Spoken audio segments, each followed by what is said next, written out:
Ladies and gentlemen, please welcome to the stage Foreign Policy Editor-in-Chief, Ravi Agrawal.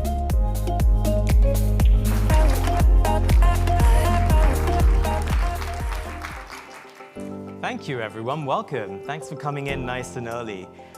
So this is an event called East Meets West, and I think it's fitting that we find ourselves snuggled inside a grand train station.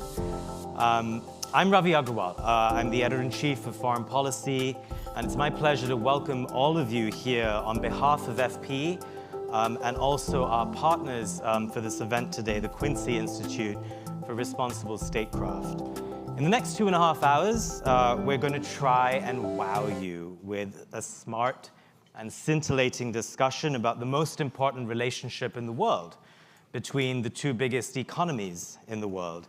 And we have a terrific lineup of speakers to do exactly that, from government to the private sector, think tanks, and each of them have sharp and diverse viewpoints on China and how to deal with China's rise.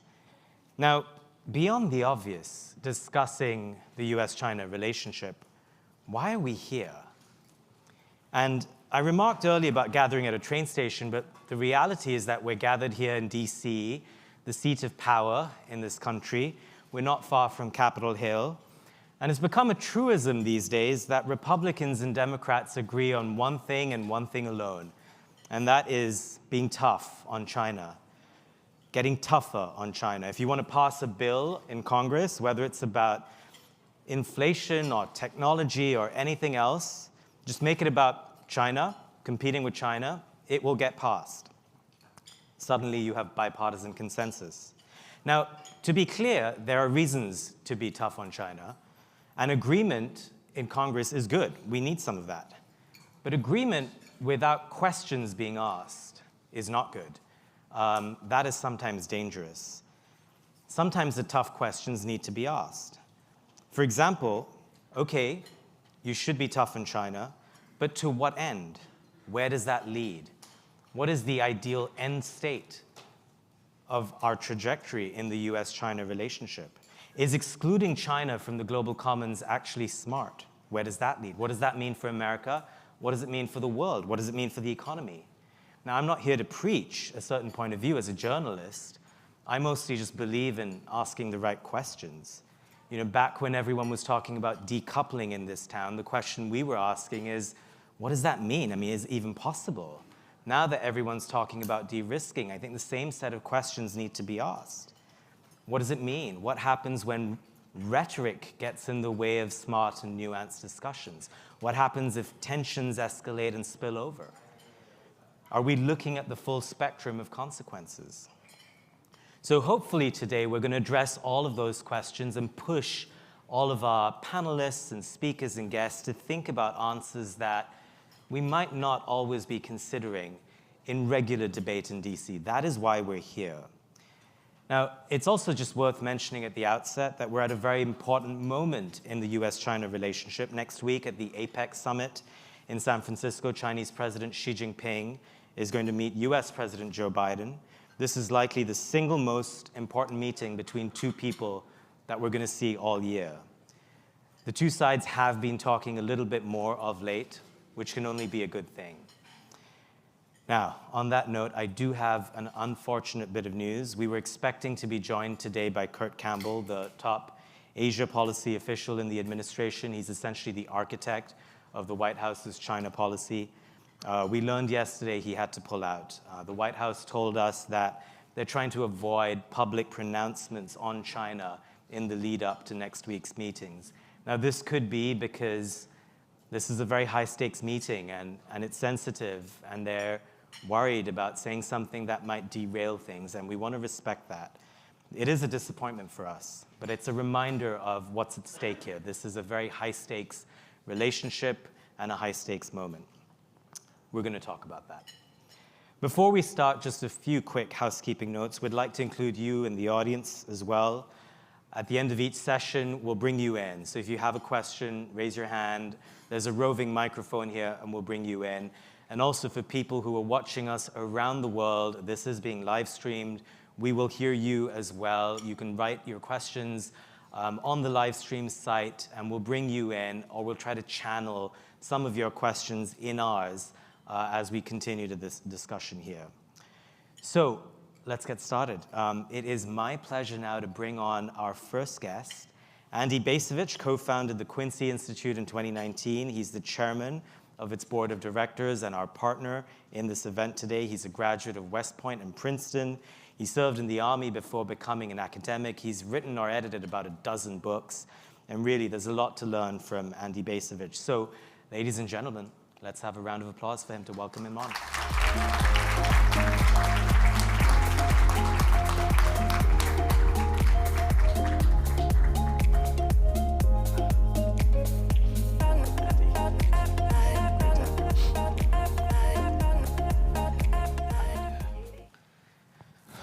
Welcome. Thank you very much. I have to admit, I'm still trying to figure out where I fit in the promise of scintillating conversation. It's generally not my strong suit, but you bring the smart. I'll try to bring the scintillating. I'm going to fail at that. That was a bad one. Let's start with this. We often hear the phrase "new Cold War" to describe the U.S.-China relationship. Is that a good thing? I think it's a terrible thing. Now, what are we? We're at least a generation apart in age. You don't even remember the Cold War. I read about it. I remembered it. I remember it, and I participated in it in many respects. And my recollection of the Cold War is Korea. Not that I was there. Vietnam. I was there. Nuclear arms race. The Cuban Missile Crisis. McCarthyism, the military-industrial complex, the imperial presidency. You know, we ended up coming out. I guess the outcome was favorable, but I think the damage done to our country in the course of the Cold War is tremendous, and therefore I'm very wary about the notion that that's the path we're headed down. We need to look for other historical metaphors to guide us. And do you have one? What would be a better way to think about U.S.-China competition? It has to begin, in my judgment, with looking for common interests. There are some. Certainly, we have a common interest in avoiding great power war, which in all likelihood could end up being nuclear war. We have a common interest in addressing what many people think is the existential challenge of climate change. To say that those ought to be priorities is not to dismiss other urgent issues, but I think you look for the things you can agree on and you build a relationship from that. Now, you probably teach things such as the Thucydides trap, which, for those of you who don't know, I mean, when you have a hegemon and then a rising power, there's a certain inevitability to the two reaching a point of conflict. And that's another framework that often gets deployed to describe the US-China relationship. I'm assuming you think that's not a good framework. Absolutely. And see, that's a framework that political scientists like. Political scientists believe in theories. They believe in using theories as a basis for policy. My training is in history. And I think historians generally think that life is really complicated. The complications warn us against believing in easy solutions, but the complications also suggest that there may be other paths than the ones that the political scientists tend to focus on, and I apologize to all of the political scientists in this room. Well, of course, the Thucydides trap comes from history as well, and Sparta. And fair enough, but it's been adopted in our own day, I think, by the political scientists. Now, to be clear, when I was talking about how there's bipartisan agreement in D.C. on getting tough on China, there are very good reasons to be worried about some of the things China does. And Absolutely. There are very good reasons to be tough on China on several aspects. I mean, if you look at what China is doing in Tibet, in Hong Kong, in Xinjiang, with human rights, its policies in the South China Sea, Taiwan. These are all areas that are worrying. They're worrying, I think, for the United States. They're certainly worrying for actors in Asia. When you say and when you think about this relationship as getting too heated, what is the alternative to dealing with, a country that is rising rapidly in strength and power, and that is doing things that are shaking up the world order? First of all, I mean, the rise of China is real, but I think it's also in understanding the context in which policy is evolving, it's important to appreciate the fact that China has its own problems. And those problems, which I think are mostly economic, but could be domestic political as well, are themselves going to be a source of restraint. I'm from the Quincy Institute. We stand for restraint. We're not naive. We recognize that the U.S.-China relationship is fraught with risk and is enormously complex. There are no let the lion lie down with the lamb solutions to this. But I think we believe that applying the principle of restraint, emphasizing the importance of consistent dialogue, can, over time, help us identify a path that can lead to something approximating peaceful coexistence. It ain't going to be easy. The entire relationship is fraught with tremendous risk. But I think our view is that the restraint is a place to begin to try to foster a dialogue that can yield positive results. Maybe it's restraint combined with wariness. Our eyes got to be open. Coming back to, again, sort of policy towards China, another phrase that gets used a lot in this relationship and with heated rhetoric is escalatory spiral. And I mean, given your background as a historian and in the military, what are the dangers that you see in, if we are in an escalatory spiral with China, what are the dangers we should be aware of? Well, the biggest danger is the possibility of a shooting war in the Asia-Pacific, whether over Taiwan or whether stemming from territorial disputes. The danger is a real one. I think we would be naive to deny that. What's the answer? I think the answer is dialogue based on a common understanding of common interests. I have no 5-point plan to bring peace to the Asia-Pacific.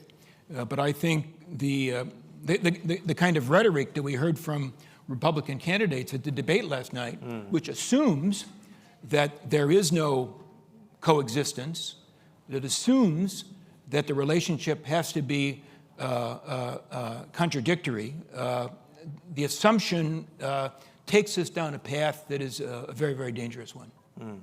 Now, is it fair to say that in the last few weeks, maybe even months, there's been a little bit of a cooling down in rhetoric? Do you think that's a fair assessment? And if so, why do you think that's happening? Well, so I live in Walpole, Massachusetts, which is a long way from Washington, D.C. So I don't know exactly what's driving that change, but the change does seem to be a real one. I can tell that even out there in Walpole. It could be, in part at least, that the Biden administration recognizes that it has its hands full with other crises. And so it's not the time to court a showdown with the People's Republic. We got problems in Ukraine. We got problems with Gaza, Israel. So perhaps it's time to take a more tempered approach to another part of the world. That's at least one possible explanation. It's also, the election season is upon us. And again, I'm not a political expert, but it appears to me that Mr. Biden, who wishes to win a second term, may have a difficult time doing that, and therefore it may not be time to court big trouble. I personally think based on no political experience whatsoever, that if we stumble into another major war anytime in the near future, the result is going to be bad for American democracy. And therefore, the avoidance of war always ought to be a foreign policy priority. But I think given the political sensitivities of the moment, it should be even more a political priority.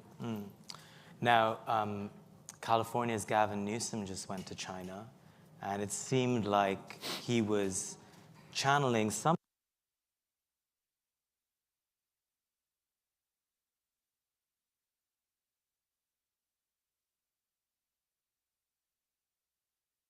No, here we go. Okay, sorry about that. It seemed like Governor Newsom was, able to still raise difficult issues when he met his Chinese.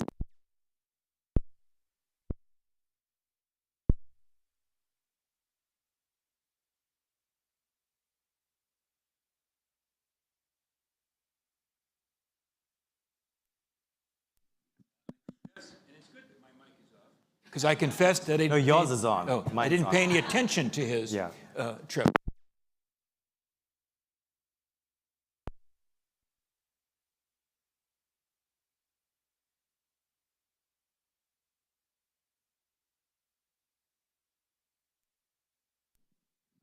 As we work on the mic, there you go. Okay, I'm going to use this one.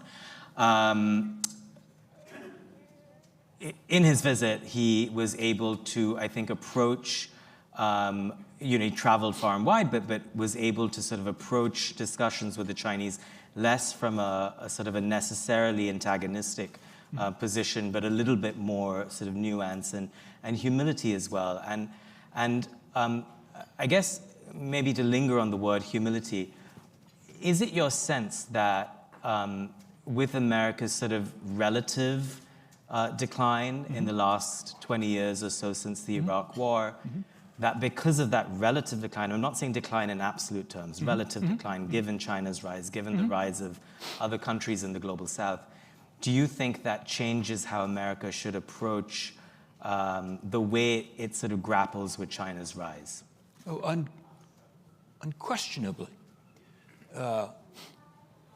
And I think that in some quarters of our establishment, the American establishment, that necessity, the necessity of humility, is beginning to sink in. But on the other hand, the resistance to that prospect, the resistance to the notion that we must be number one and we will be number one from now until eternity, that notion is still very, very powerful. And sadly, then, taking a tough stand with China offers itself as a way of doing that, as a way of demonstrating that, yeah, we're still number one. We ain't going to be pushed around. And that whole attitude, I think, is fraught with danger. Well, I think that's an excellent framework for us to have several other discussions here today. We have panels on the economy. We have representatives from Congress coming in as well to discuss the U.S. policymakers' approach. We will be looking at the role of the Global South, which often gets forgotten that, as you have America and China locked in competition, what does it mean for other big countries around the world? India, Nigeria, Indonesia, countries that, see both the United States and China as crucial trading partners. This is different from the Cold War. Another way in which it's different in that, 40 years ago, all of these other countries didn't actually necessarily see the Soviet Union as vital to its interests. So there are many other really interesting discussions coming up, and you'll see me again in a bit. But for now, I'd like to thank you, Andy Bacevich. Thank you very much. Appreciate it.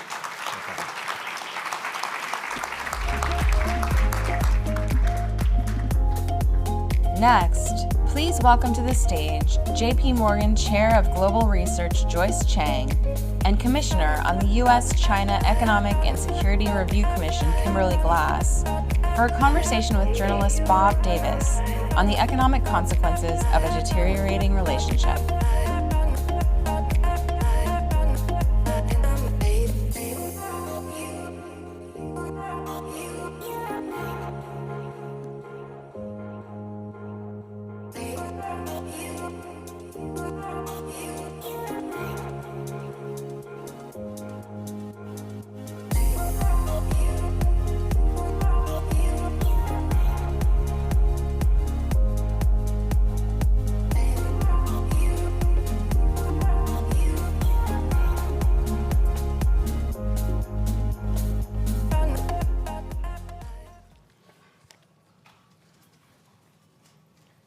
Are we ready? Oops, I guess we are ready. All right, so this is the economic portion of the event.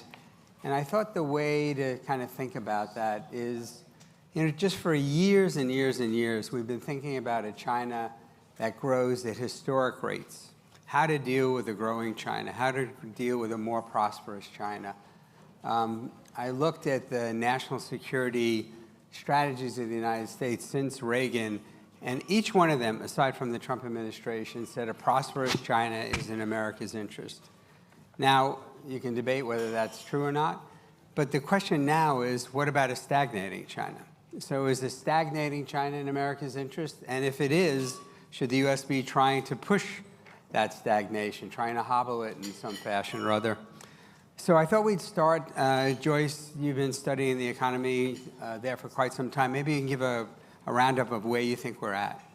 Well, China has announced stimulus in August quite recently, and we actually think that China will grow at 5.2% this year. So we think they will meet the 5% growth target. But all of that said, China's growth will slow down. Part of that is demographics, part of it is the debt burden.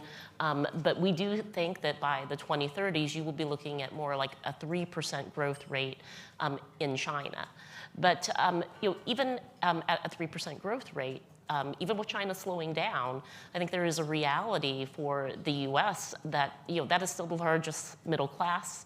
It is still the largest #1 trading partner for 120 countries in the world. And we're looking at a period, generally speaking, where global growth is slowing down. We're not going to see the kinds of growth numbers that we saw back in the early 2000s again. So I think that though China does face a lot of domestic challenges in addition to the foreign policy considerations that we're talking about, and much of that is really the question on whether they are going to be able to rebalance their economy towards domestic consumption, which has been the goal of the common prosperity.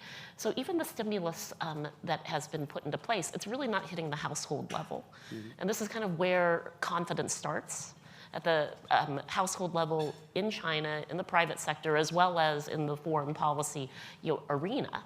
So I think that there is a determination to hit the growth target this year, that China has the policy tools to be able to do that. But there's much less conviction about the medium-term outlook and whether this rebalancing and reorientation of the economy away from this investment-led model more towards domestic consumption will work.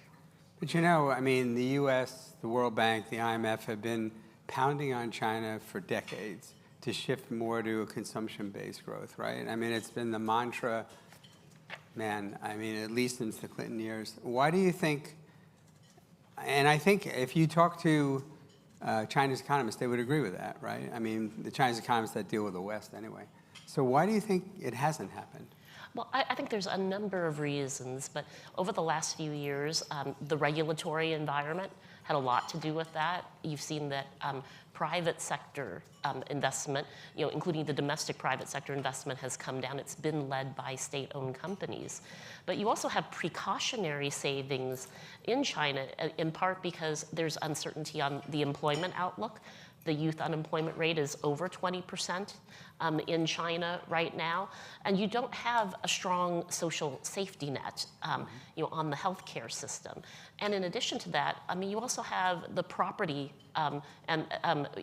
sector as well, going through a real period of restructuring that's going to take a very long time. So this is not inspiring confidence for households to let go of their savings. Mm-hmm. And one last one on the economy. You've talked in some of your reports, and there's been a note generally about huge outflows of money, money going out of China. Can you explain what's going on? Well, I would say that there's two ways to look at China. There's doing business in China, the foreign direct investment flows, and then there's the portfolio flows, buying the debt and equities of China. And on the portfolio flows, we have seen really large outflows. Part of this is due to the rise in U.S. Treasury yields, that there are other alternatives that are giving yields. But I would say in the fixed income market, for example, you've seen probably about half of the inflows that went in from 2019 come out since Russia's invasion of Ukraine. And then you have the China property sector, where about 60% of the China high-yield property market has defaulted. So that is, kind of an unheard of statistic when you look at just sectors of the economy. That's gone into default. So there's been a lot of outflows. Now, what we're beginning to see is this year, that's actually hitting some of the foreign direct investment inflows. The portfolio outflows happen more quickly. You would expect some of that, but this year we're also seeing that, looking at the balance of payments, you've come to like a 26-year low on foreign direct investment. That still doesn't change the fact, though, that's not deglobalization, in my opinion, because the trade that China is doing has remained very consistent. It's just the trading partners have shifted. But we are beginning to see, even in the FDI flows, some real effects right now in addition to portfolio outflows, which started really in early 2022. And Kim, let's shift to sort of economic policy. I mean, do you think the goal of the United States ought to be to decouple or to de-risk, if there's any difference whatsoever in those two terms? How do you look at it from a policy point of view? Well, I agree with much of what Joyce said around the current state of the economy. I think it's no state secret that we are de-risking. I think American companies who've had investments in China are looking at other markets. I think they're looking at de-risking their risk assessment in that particular country. And so decoupling, I think, connotates we're overall divorcing. It's a much more complicated relationship because of our trade status, but I think a lot of people are positioned to de-risk, and the U.S.-China Commission was created by Congress to look at these issues in a bipartisan way, and our commission report is coming out next week, and we're going to be talking about what are the elements that we're seeing in the economic trends, as well as some of the de-risking strategies that companies are now deploying. And is there a, a recommendation for how to de-risk? How would you approach that? A company came to you and said, listen, we're worried about China. There's 100 different reasons to worry. What should we do? I think both from a public policy perspective of what the administration's putting forward with what Capitol Hill stakeholders are putting forward in legislation, as well as at the company level, there's already a de-risking strategy. So we have the outbound investment rulemaking process. We have export controls on semiconductors. We are seeing less foreign direct investment in U.S. companies at an all-time low over the last, 26 years in China. We're also seeing Chinese companies de-risking out of China. They are moving into other market economies like Mexico and other areas of the world to either avoid paying tariffs. And I think the larger question, Bob, is what are the implications of the current economic state in China to the U.S. economy, right? Because it's not a transparent system. We have rampant unemployment. They have a housing bubble. They have a real estate crisis. They have an infrastructure crisis. These are things that are not often reported by the Chinese government. And I think companies are understanding the opaqueness of that structure actually puts some of their assets at risk and are taking strategic, we've talked to many American companies who've invested in China, who are looking at, my investment in China is to service the Chinese market, but for all the other markets, we're investing elsewhere to service those markets. So I think part of almost every strategic plan these days is to look at that assessment. So let's talk about that. I mean, as you're saying, the impact on the United States. So when you think about it, is it a positive? So China's slowing. Everyone agrees China's slowing. I mean, I think an open question is, as you say, if it goes from 5% to 3%, does it go to 5% and then 3% the next year, and that's a problem, or is it kind of a slow glide path, a soft landing, as the Fed would call it? So what do you think? Is it a positive thing or a negative thing that China is slowing and has all these problems for the U.S.? I would be concerned. So if you have such rampant unemployment amongst your youth and high employment industries like infrastructure and whatnot are pulling back spending, and you have a debt problem in China, in order to help maintain social stability, which is what the party is there designed to do, it's a very different system than the system that we have here. And to strengthen their positioning within the Chinese infrastructure, you're going to see continued rampant subsidies for industries that will impact our manufacturing sector and others globally, because they're not consuming the products that they want. Their consumption model has slowed down. And I think that's going to have real implications to the global economy on what we're going to be seeing in the marketplace and the flood of subsidized, imports, whether it's to the United States market or other market economies. So Joyce, let me try the flip side of that. Let's say that's the case. Cheap imports to the United States. China's maybe, at least flirting with deflation. Why wouldn't that be a good thing for the United States? Cheap imports, reduce inflation, the kind of issue that we had, pretty much until COVID, I would say. Why isn't that a positive? Or do you think it is a positive? No, I think that very much to Kim's point, I mean, that U.S. businesses are looking at diversification, whether it is China +1, whether it is some of this nearshoring or this friendshoring. But what they want to really see is, sort of some level of predictability on the policy side. And so there were some regulatory measures that U.S. businesses and domestic businesses also felt were not well explained by the government. And I think that, big picture, if you look at the numbers, the way we look at it is every 1% decline that you see in China's growth takes about 0.2% off of global growth overall. But it's zero for the U.S. because the U.S. is not as dependent on China as some other countries. But if you're in an emerging markets that is exporting commodities like Latin America, it's like 1% down is 0.7% down. So there is a global impact because China demand, there's very little that replaces China demand.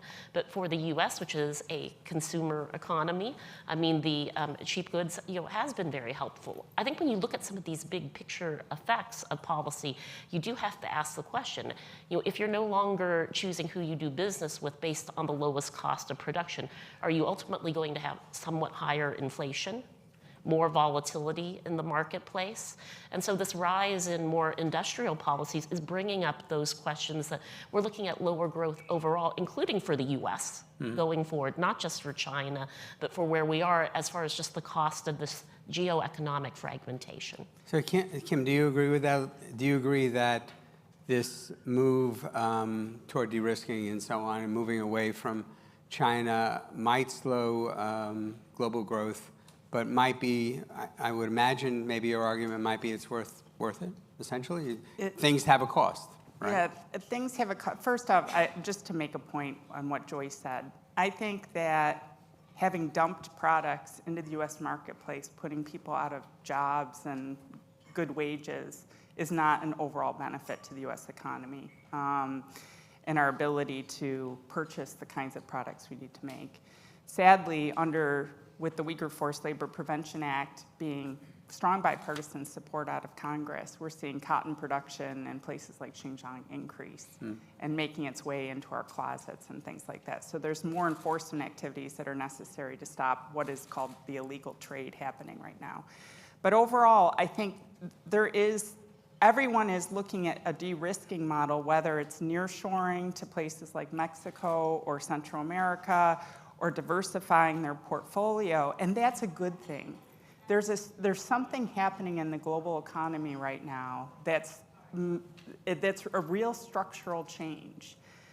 It's because China is not progressing in their own structural changes as quickly enough because people are seeing that there's a risk here, and that the risks have been amplified over the last few years as there's more opaqueness in their structure.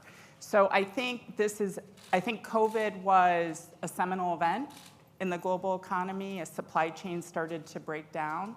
And it really illuminated for boards, and illuminated for investors, we can't put everything in the China basket. How do we diversify our portfolio and take into account the geopolitical risks of putting everything over in China/Asia? No, I think we have here, like, in a nutshell, the sort of paradox or the dilemma of globalization, right? So again, let's assume what folks are saying is true, that there's going to be a flood of subsidies, cheaper goods into the U.S. So on the one hand, yeah, that'll put some people out of business, certainly, and will wind up hurting communities that depend on companies that compete with China. On the other hand, if you have cheaper goods and inflation's a problem, it might help to drive down inflation. So there's your balance, like, you know, pick your poison, basically. I wanted to ask Kim also, I would say the heart of this administration's efforts to keep ahead of China or keep China behind the U.S., however you want to look at it, technologically is this sort of what they call the export controls, the small fence, no, I get it wrong, high fence, small yard. Yeah. And it seemed like it was a really, really high fence in the beginning, and an incredible assertion of American power. And they seem to be backing off a little bit from that. I wonder how you look at where we are at the moment.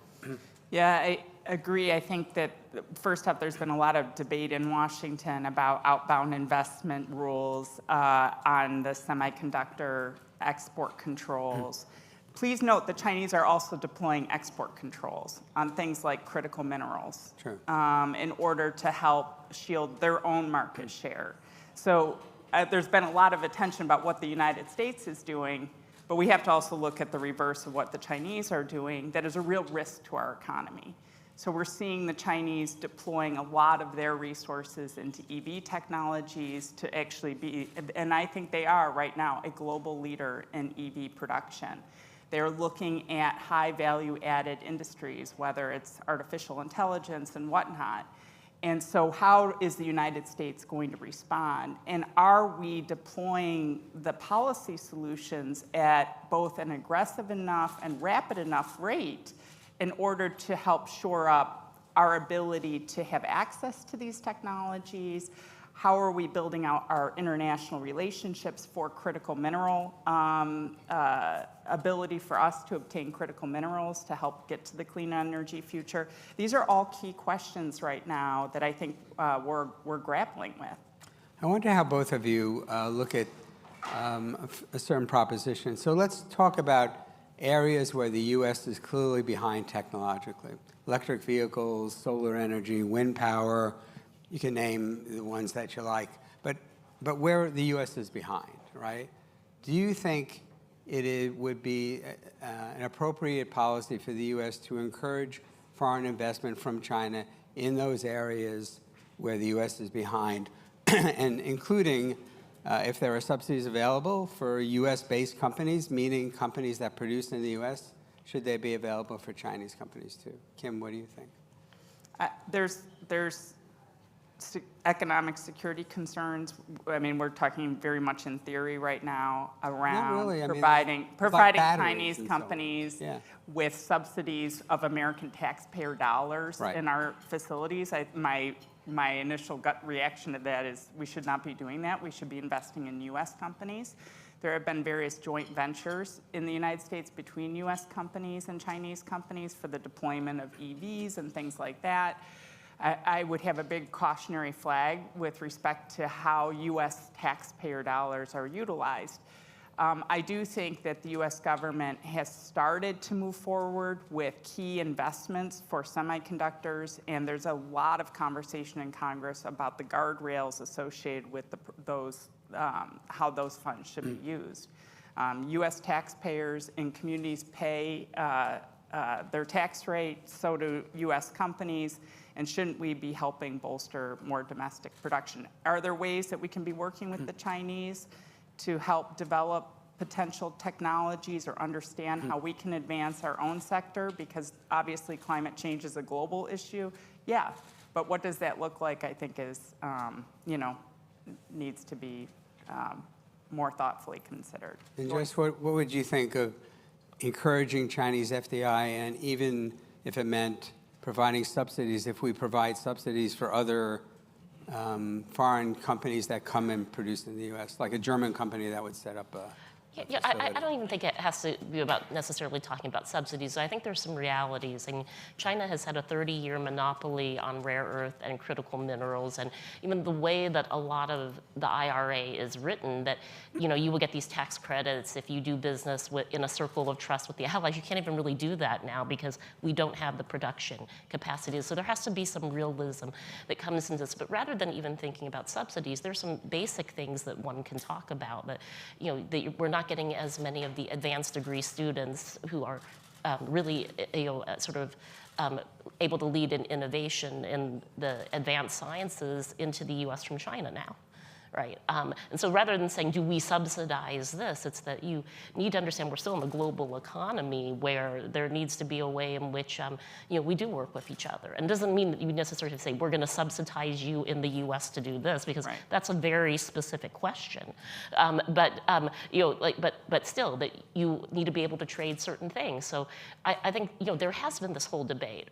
This is why there's been a little bit of backing away from the sanctions as well, because you've seen that other countries are worried about, can your reserves get confiscated? Do we want to do more in non-dollars?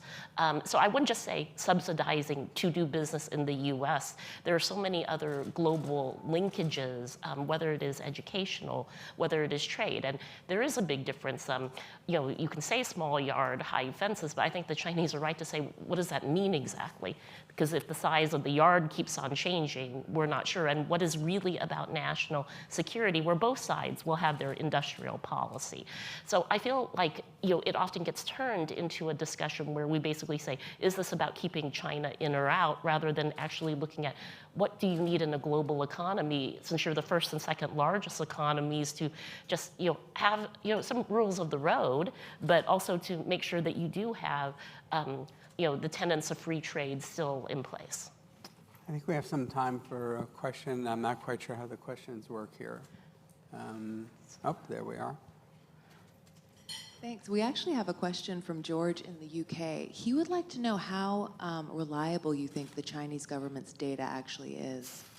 Joyce, why don't you go first? Well, I think there's been some numbers that they haven't been releasing, like the youth unemployment numbers. And the years I've looked at China, we have often found that some of the sample surveys actually give you better data. But I would say this, that on the overall macro data, I don't worry so much about that. And 30 years ago, you could have really questioned that, like the GDP, the inflation numbers, some of these macro numbers. But I think at the more micro level, there are a lot of concerns. Or when something has become a more controversial figure, whether they don't necessarily release it. So I do think that remains something that has always been discussed for those who are looking at the Chinese economy. And Kim, the Commission clearly needs to deal with the data. How do you all look at it? With a discerning eye towards data and different data sources that we cite in our report. Like Joyce mentioned, some of the data that used to be available in the global is not available anymore. Right. And so if I'm a U.S. company trying to get a real sense about what's happening on the ground there, I would have a real cautionary flag. Do I really know what's underlying in the Chinese economy right now? Do I really have a good sense? Should I have confidence in these numbers? And I would proceed with extreme caution. Another question?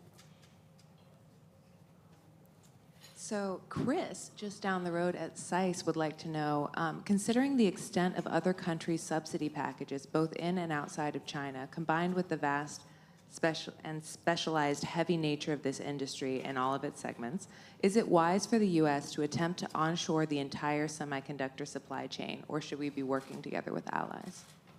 You have to work together with allies. I mean, this is why a lot of the IRA has written isn't, actually something that you can put into place. But that also is going to take time. And you also have to remember that with our allies, they don't look at China necessarily the same way that we do, right? So if you look at Europe, even though there are parts of Europe that look at China as a partner, there are some that look at it as a competitor, like I'd say Germany, the Netherlands, and the US looks at it as a rival.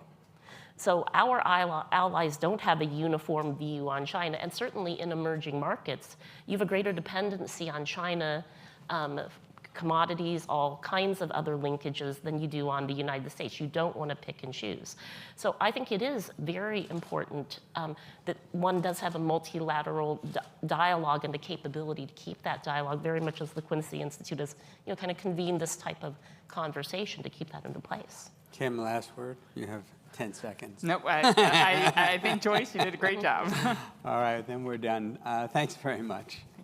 Thanks, Kim. I look forward to continuing the dialogue.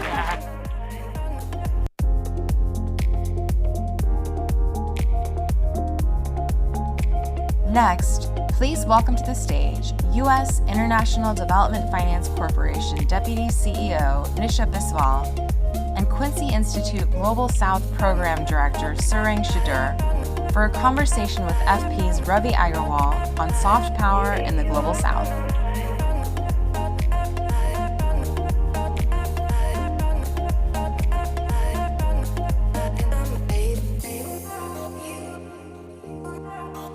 Hi, everyone. I'm back with a functional mic. Thank you, Bob, and your panelists for a wonderful discussion on economics. I'll just do a quick plug. Bob is the co-author of a terrific book called Superpower Showdown with Ling-Ling Wei at the Wall Street Journal. I definitely recommend reading that book if you want to understand the trajectory of how the United States first sort of opened up to China in the 90s and 2000s. And how we got to the point we're at now. And economics, of course, is really important for all of the discussions we're having today, because when you assess China's strength, economics is the backbone of that, and it's only with that assessment that you have a sense of how you deal with the China challenge. So we're here now to discuss the Global South and how that pertains to the US-China relationship.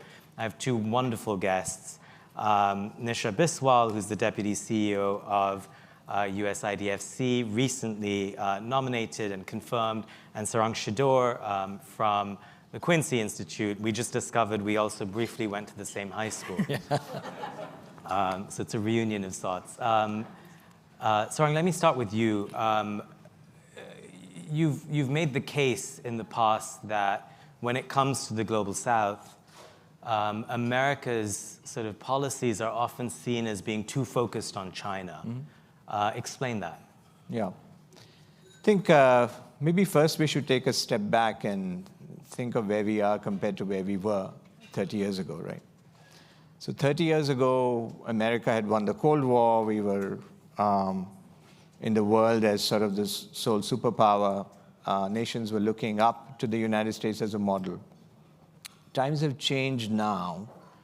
Power is diffusing away from Washington on some key dimensions, not all, but some key dimensions, America is much weaker. And that has created a space for the Global South to assert itself. That's part of the reason. The other part of the reason is, in fact, that they have grown economically in those 30 years. Part of that reason, again, is because of China. So this is not a decade where we can sort of have a design made in Washington and sort of expect countries in the Global South, especially the middle powers, to find a way to align with it. This is a time when we actually have Global South states asserting themselves regionally, carving out spaces where they are actually in some ways close to a match with other great powers, or at least can push the boundaries of that dynamic. And so we have to take that into account. Many times the way we operate in the Global South has a hangover of unipolarity still being around. we say we recognize the new world, but we don't often act that way. And Global South states see that. And I think this is where there's a significant disconnect. So I think the United States needs to adapt to this world that is different and start retooling its strategy appropriately, which is not happening enough, in my view, at this time. So I have to bring Nisha in on this one then. I mean, you're at IDFC now, but you were in the State Department for a while. You formulated South Asia policy, for example. Do you agree with this assessment that America hasn't quite realized that the unipolar moment is over?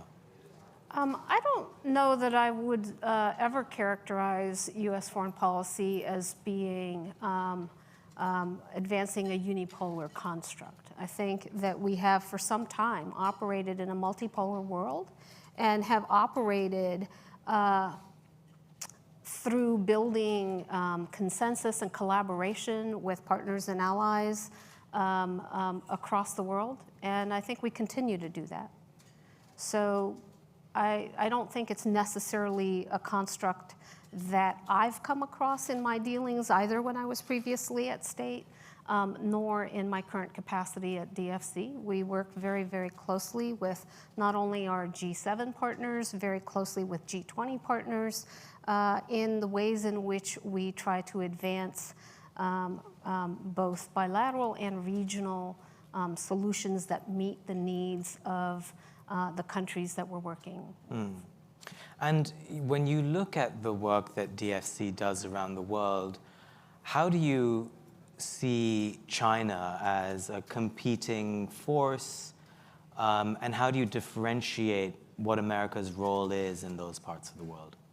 So I don't think we are that concerned with or driven by China, quite honestly. What we try to do is address the demand that we hear from our partners in the South, as well as partners in other regions, for financing that is transparent, that is high standard, that is focused on value addition and impact in the countries, and is commercially viable and sustainable. Because we have been focused very hard on meeting that demand, I think we've been highly successful in attracting really interesting, important, and impactful projects. And that demand for our financing has simply grown. I think in FY23, we invested or committed a total of $9.3 billion in that year alone around the world across 130 plus projects in 45 countries around the world. We have a total exposure right now in Africa of over 10 billion in financing, in Latin America of 9.5 billion, and globally at about 42 billion.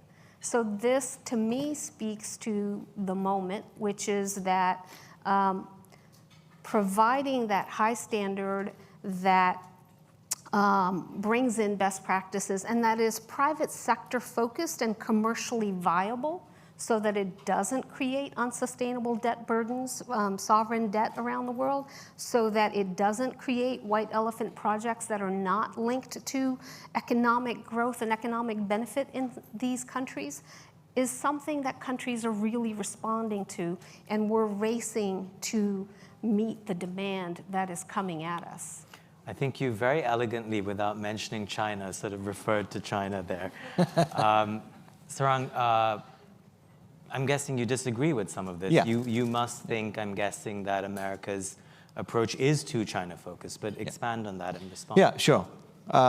I take no issue with the good work that the DFC is doing. I think the fact that we have a DFC, it should in fact be bigger. I'm sure Nisha Biswal would agree with me that her budget should be doubled, tripled, or even more. From your lips to Congress's ears. Yeah, I'm going to wave decided. I'm going to wave my magic wand. But I think the reality is, if you step back from the DFC, which is doing great work, look at the whole of government. we get into panic attacks when things happen that are actually not so significant. So for example, the Solomon Islands issue that last year roiled the media for weeks. Because one tiny island, sovereign state it is, but nevertheless much smaller than the United States, signed a limited agreement with China that allowed for some policing, cooperation. There was no military base being planned. The Pacific is an American lake. I mean, the sorts of alliances that are there, US alliances, the compacts of free association, there's a whole range of US security structures, allies present. Yet for weeks we were thinking that we have lost the Solomon Islands to China. Now, there was a debate in 1949 in this country, which I don't remember, but which was about who lost China. And it roiled the country. It led, perhaps contributed to a terrible war in Vietnam because we felt like we were losing the global south. It was not called at the time. So when these relatively small events cause so much heartburn, when Huawei goes to Brazil, we warn Brazil of consequences if it embraces Huawei. In the 90s, perhaps we could have gotten away with it. And that's why the structure is important, because we may not be saying that we are unipolar, but I think the structure gives freedoms to a great power like the United States. The structure of the 90s may have allowed this to happen. The structure of today doesn't. In fact, it has a counterproductive effect. Countries like Brazil or Malaysia, which is the latest Huawei case where we have warned it of national security implications when it opened its bidding, it creates a sense in the global south that while they're friends with the United States, they have very strong goodwill towards the United States. We don't have any adversaries as such in the global south. Nevertheless, it feels from their perspective that we are coming to town overly anxious about their relations with a third country, because they don't see the world in terms of whether they are with the US or China. They see the world in terms of whether they want to catch up and rise. So let me just quickly push you on this, because agreed that maybe what you're describing is a tonal issue, but say on Huawei, if there are national security concerns for Malaysia, which they're being made aware of, isn't that useful for them to be made aware of that? Well, I mean, objectively, maybe you could do an analysis as to which state is doing what surveillance where and so forth. What I'm trying to talk about is how we win friends and influence people, because that's a different thing. When you go to a country, and these are all proud sovereign countries, and tell them that they don't understand what their national security calculus is, and we can tell them what it is, right? Nobody's going to say anything back in a negative way directly, because we are the United States. And they actually, again, I said, they are friends with us. But the message it sends is that we don't recognize their agency adequately. I mean, take Indonesia. Indonesia decided to limit exports of raw lithium and bring in value-added downstreaming industries in country. Now, we haven't taken them to the WTO, but the Europeans have, and I'm not sure we are super thrilled about it. The Chinese have said, okay, we'll work with you. We'll come in and build those plants that will add value to your raw lithium. So recognizing agency, working with local conditions, adapting to them is something we still have to learn. We're still uncomfortable with it. So we have to bring in Nisha here. I mean, you I was ran gonna say, I'm USIBC, you're itching to itching. get Jump into in. this. So, yeah, I certainly have seen this from a multiple different perspectives, from my time at USAID, from my time at State, and now currently at DFC. What I would say is countries actually have been coming to us for quite a long time. When they don't have a choice, they end up having to accept terms that they cannot negotiate their own self-interest. When there are competitive alternatives, they can make choices about what financing from what source helps them meet their needs. And and negotiate best outcomes for themselves. That's the approach we've taken, is that we want to make sure that we offer competitive financing that meets their needs and brings that value addition that they're looking for. But I also think that this is not a choice that we're forcing upon them. I think that there is a dissatisfaction in many corners about what the impact of what they have received from other financing around the world and from our competitors, whether that has in fact yielded the impact that they had sought, whether it has been done in ways that are transparent. There are many projects where you have infrastructure that doesn't in fact create the economic impact because it was not done with an economic lens in play. It does not connect to the private sector and yield kind of the benefits to the economy, the job creation, et cetera. And so what we've tried to do is actually not only provide alternatives and choices, but also force a raising of standards from what our competitors may offer. I think that that's a kind of race to the top. Whereas previously, when there weren't the same amount of options, it left countries feeling like they had no choice. And then that choice became one that was not only an economic lever, but then a political lever.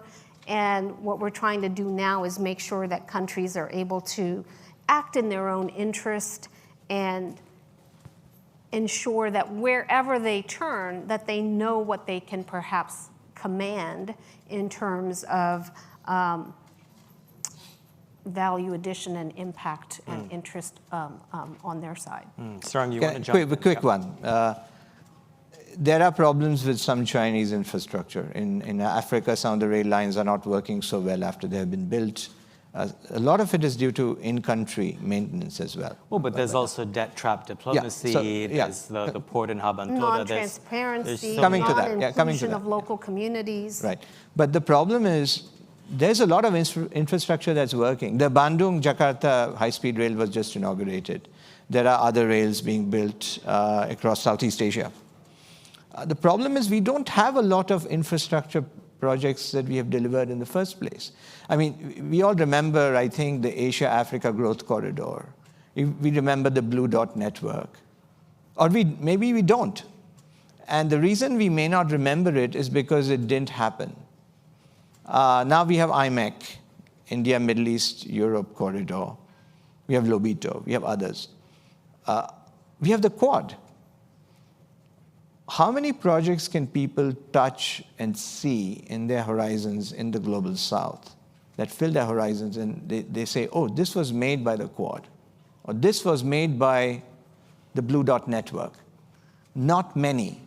So the problem is delivery is well behind. I mean, I'm saying this in the best, again, DFC is doing a lot now in that direction, so all credit to it. But the United States as a whole, we haven't played that game well enough, for sure.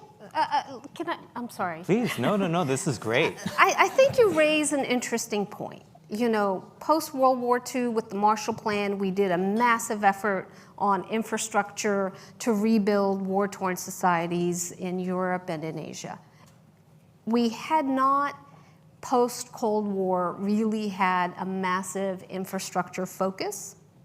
I will say DFC, in the 4 years since it has been since its inception, we've brought on and announced an extraordinary number of infrastructure projects around the world.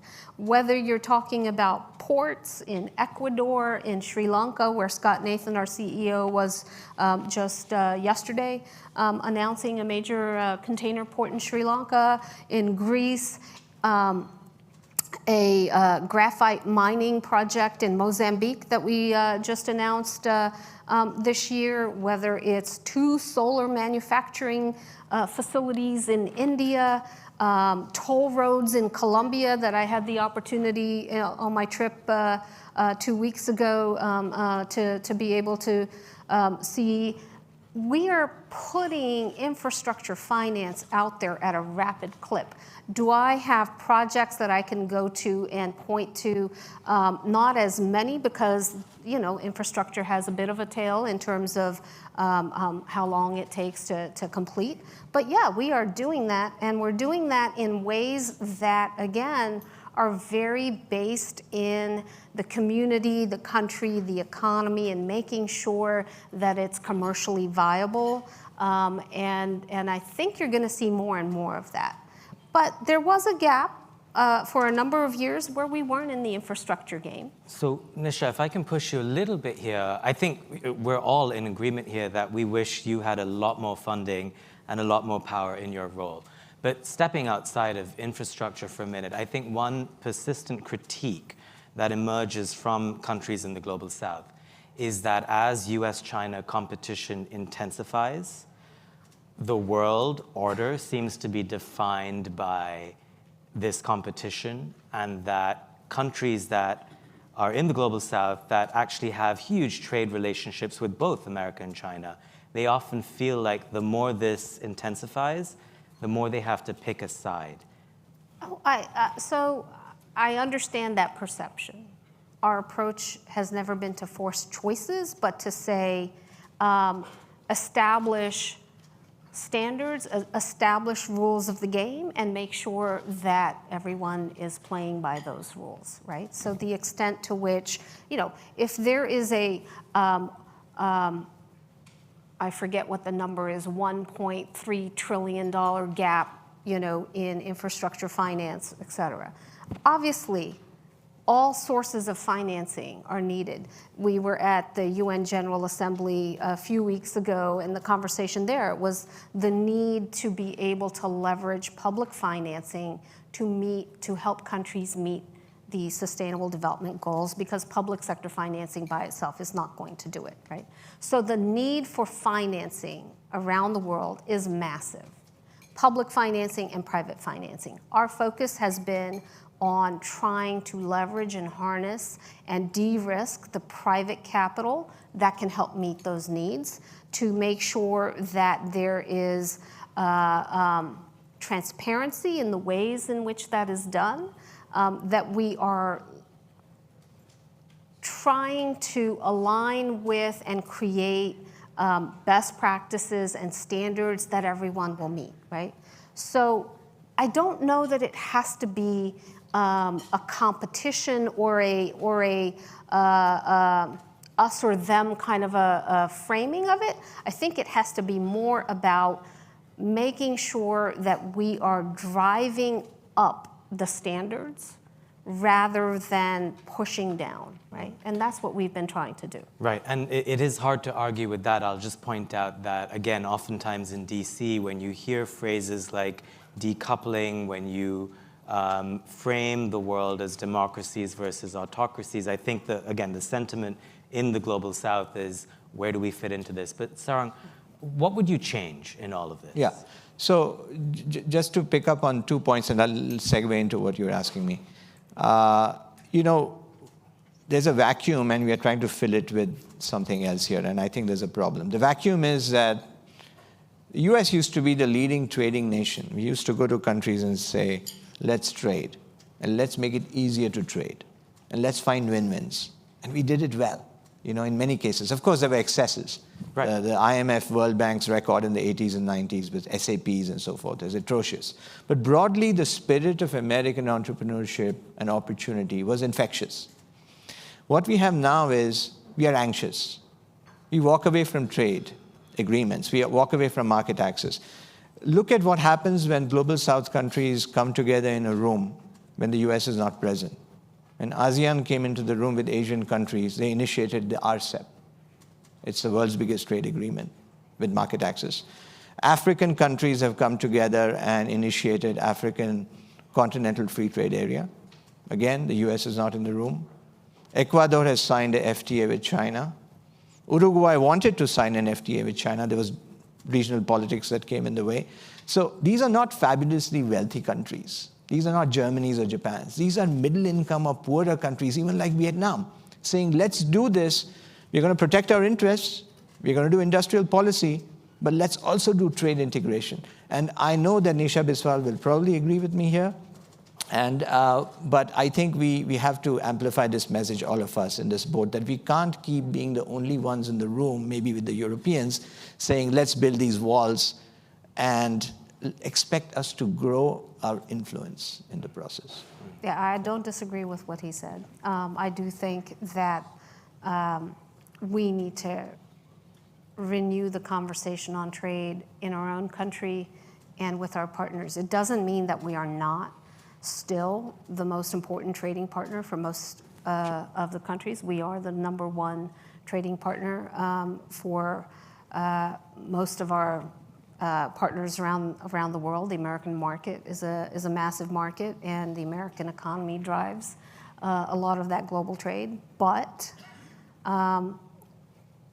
we could be looking at how do we modernize that and how do we upgrade and update that. And that is something that I'm sure you'll be able to pursue in your conversation with other guests later on in the program. Yeah. Certainly my prior job at the U.S. Chamber, this was a priority area of engagement. So I feel like one of the phrases of the year, which comes from Jake Sullivan, was small yard, high fences. I think the area we'll agree on now is small yards, small fences. We'll have to leave it there because we've gone a little bit over. But Nisha Biswal, Sarang Shador, thank you so much for your time. Thank you. Such a pleasure.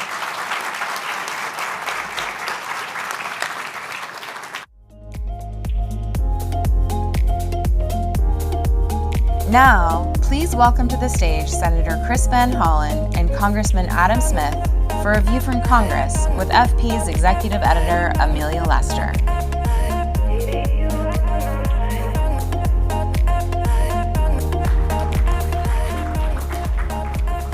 Good morning, everyone. Thank you for joining us here today, and thank you in particular to Senator Van Hollen and Representative Smith for making time out of their always busy days to be here. This panel is called The View from Congress, and I thought I'd begin by quoting an article that we at Foreign Policy published earlier this year. It was called How Everyone in Washington Became a China Hawk. And it begins, in Washington, the so-called doves who long championed engagement with China have been completely sidelined. Policymakers and lawmakers across the increasingly wide political spectrum have coalesced into a consensus. It's time to get tough on China, whatever that means in practice. So given that this does seem to be one rare area of bipartisan agreement, it's all the more important, I think, to dig into why this consensus has taken hold in Congress and where we go next. Senator Van Hollen, I want to ask you first, as a member of the Senate Foreign Relations Committee, for your big picture view on this relationship. Anytime there's an official visit to China, we hear howls of protest from your colleagues across the aisle. It can't be a coincidence that Secretary of State Antony Blinken has only gone to China once. I read that John Kerry went 5 times and that Secretary Clinton went 11.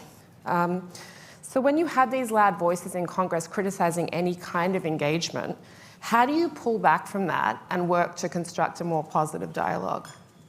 Well, first of all, it's great to be with you. It's great to be with my friend Adam here. Thank all of you for joining us. Look, I think there's no doubt that China under President Xi has become much more aggressive, both militarily, politically, and also in terms of an economic strategy that includes economic coercion. So yes, to your question, I think there's broad bipartisan agreement that we need to be much more focused on how we deal with this strategic competition.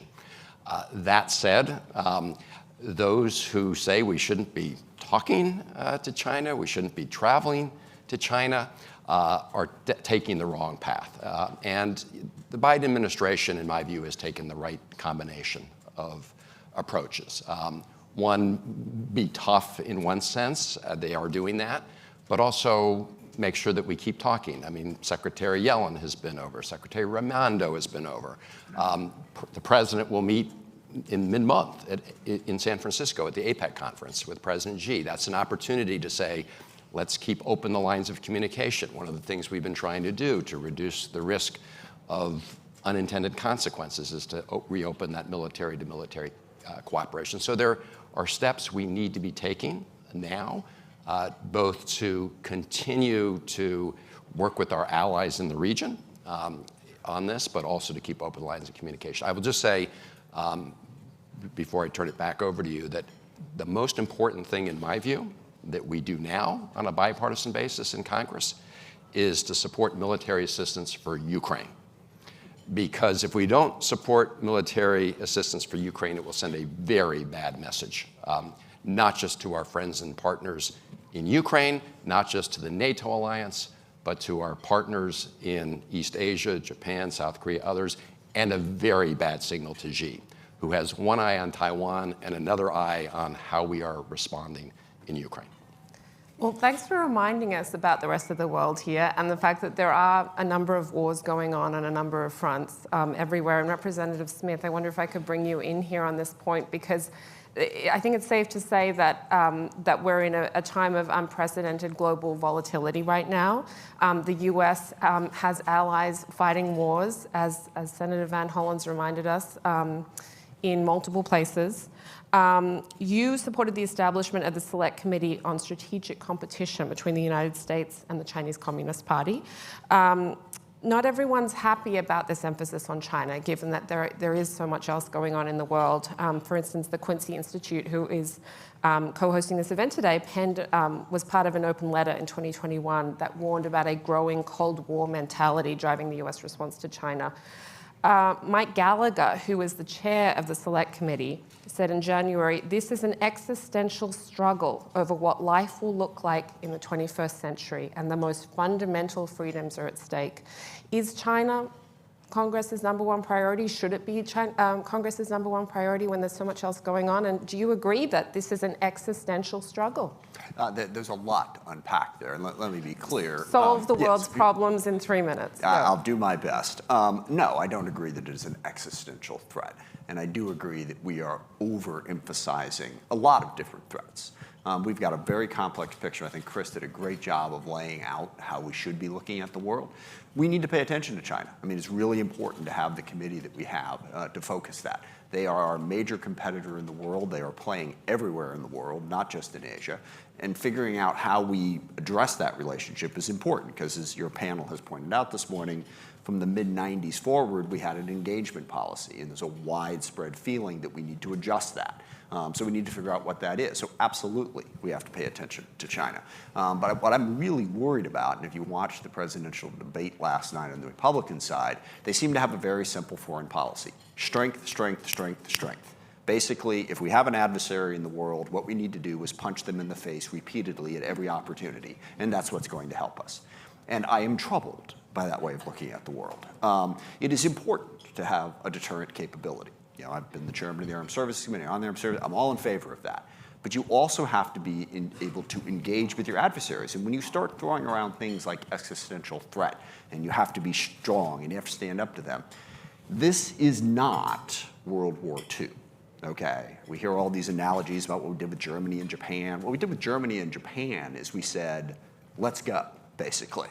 It's you or us. I don't want that. Nobody should want that for Iran or China. So all this overheated rhetoric about how you can't even talk to China because that just shows you're weak is really troubling. We need to engage in a smart, intelligent way and be competitive against that threat. And the last point I want to make is just to foot stomp what Chris said about Ukraine. It is just ridiculous the way you have people saying we have to focus on China but not Ukraine. Now, look, if you want to look at the world and say that the U.S. can't be the world's policeman, if you want to call it isolationism, whatever it is, if you want to look at the world and say we shouldn't be engaged, so why are we spending all this money on Ukraine? Okay. But if you say that and then say, but we really, really have to pay attention to China, then, well, the phrase that occurs to me is, then you're an idiot, is what occurs to me, okay? And you pick one lane, and please understand why the Republicans are reluctant to fund Ukraine. There is one and only one reason, and he had a rally in Florida yesterday, okay? Donald Trump decided that he didn't like Ukraine. If Donald Trump had decided that he liked Ukraine, the Republican Party would be perfectly fine with everything. And now they're making up all kinds of creative reasons for why we shouldn't help them. But again, if you take this global view that China is a threat, then you can't let Russia take Ukraine. You just can't let that happen. So we need a consistent position, understand the threats, but let's not freak out about it and act like it's World War II. It's not. We have to engage intelligently with these adversaries to meet our interests, but also, keep the peace in the world. And it's a complicated thing to do, and it involves more than just, quote, being strong, end quote. Yeah, I think I have to push back a little bit on that because some U.S. allies have voiced concerns about the U.S. and President Biden's approach to China. You have French President Emmanuel Macron, for instance, when he was heading back home from a visit to China in April, saying the worst thing would be to think that we Europeans must become followers on this topic and take our cue from the U.S. agenda and a Chinese overreaction. I don't think he was talking about Donald Trump there. I think he was talking about the status quo with the Biden administration. Does it worry you when you hear allies talk like that? A little bit, but there's kind of like two different things. Maybe I didn't explain myself clearly here. Yeah, there's plenty of room to disagree on China. I'm just saying that if you wish to be globally engaged and try to meet the threat, to act like we only need to worry about China, we don't need to worry about Russia and Ukraine, that's what doesn't make sense to me. I mean, certainly our allies can have a robust criticism of how we approach China, and I hope we'll work together with them. I think we'll hopefully benefit from the strength of some of their wisdom, and hopefully they benefit from ours, and we work together, as opposed to, as some of your earlier panels were making this point, we can't dictate this.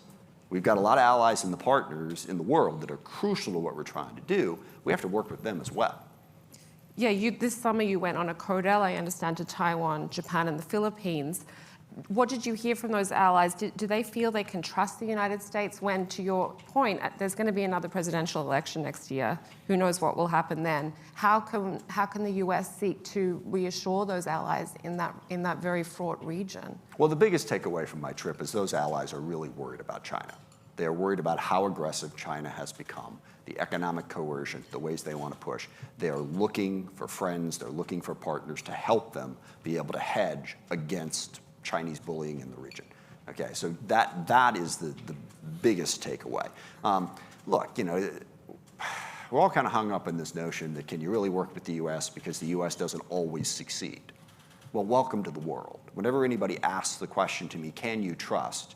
My answer before they even get to wherever they're going is no. Okay, past a certain point, I don't trust anybody. It's just the nature of the world. Everyone's got their interests. You're balancing that. Can those partners and allies believe that the U.S. is a crucial part of meeting their needs? 100%, no doubt.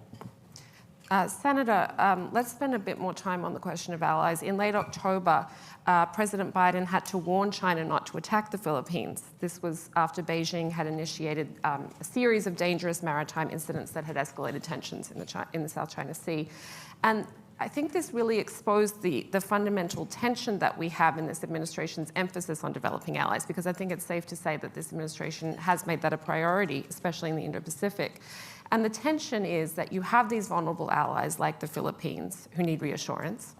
And then you have these adversaries who are going to seek to test out those alliances, like China just did with the Philippines. How do you think about balancing those competing interests? And what more do you want to see done to shore up alliances in that part of the world?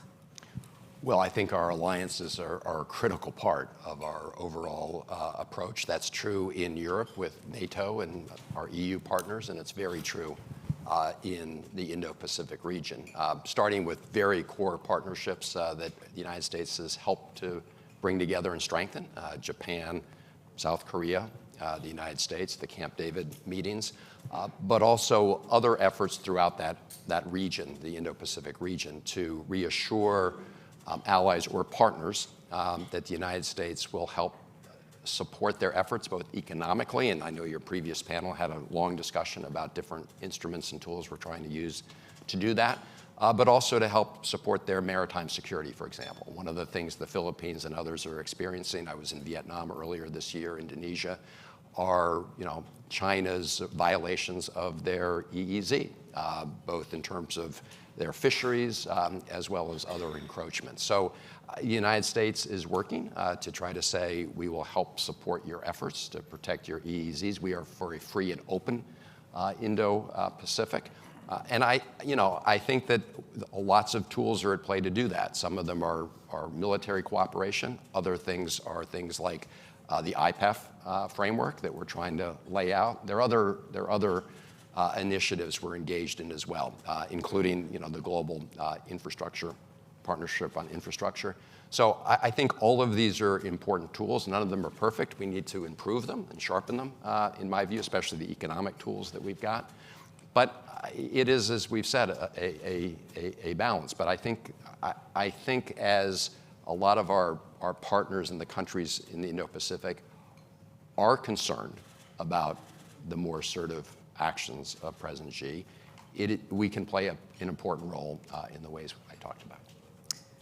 Representative Smith, bringing it back to that question of Taiwan, you're of the belief that strengthening U.S. military capabilities and modernizing forces can increase deterrence. But how do we prevent that arms race from becoming another Cold War?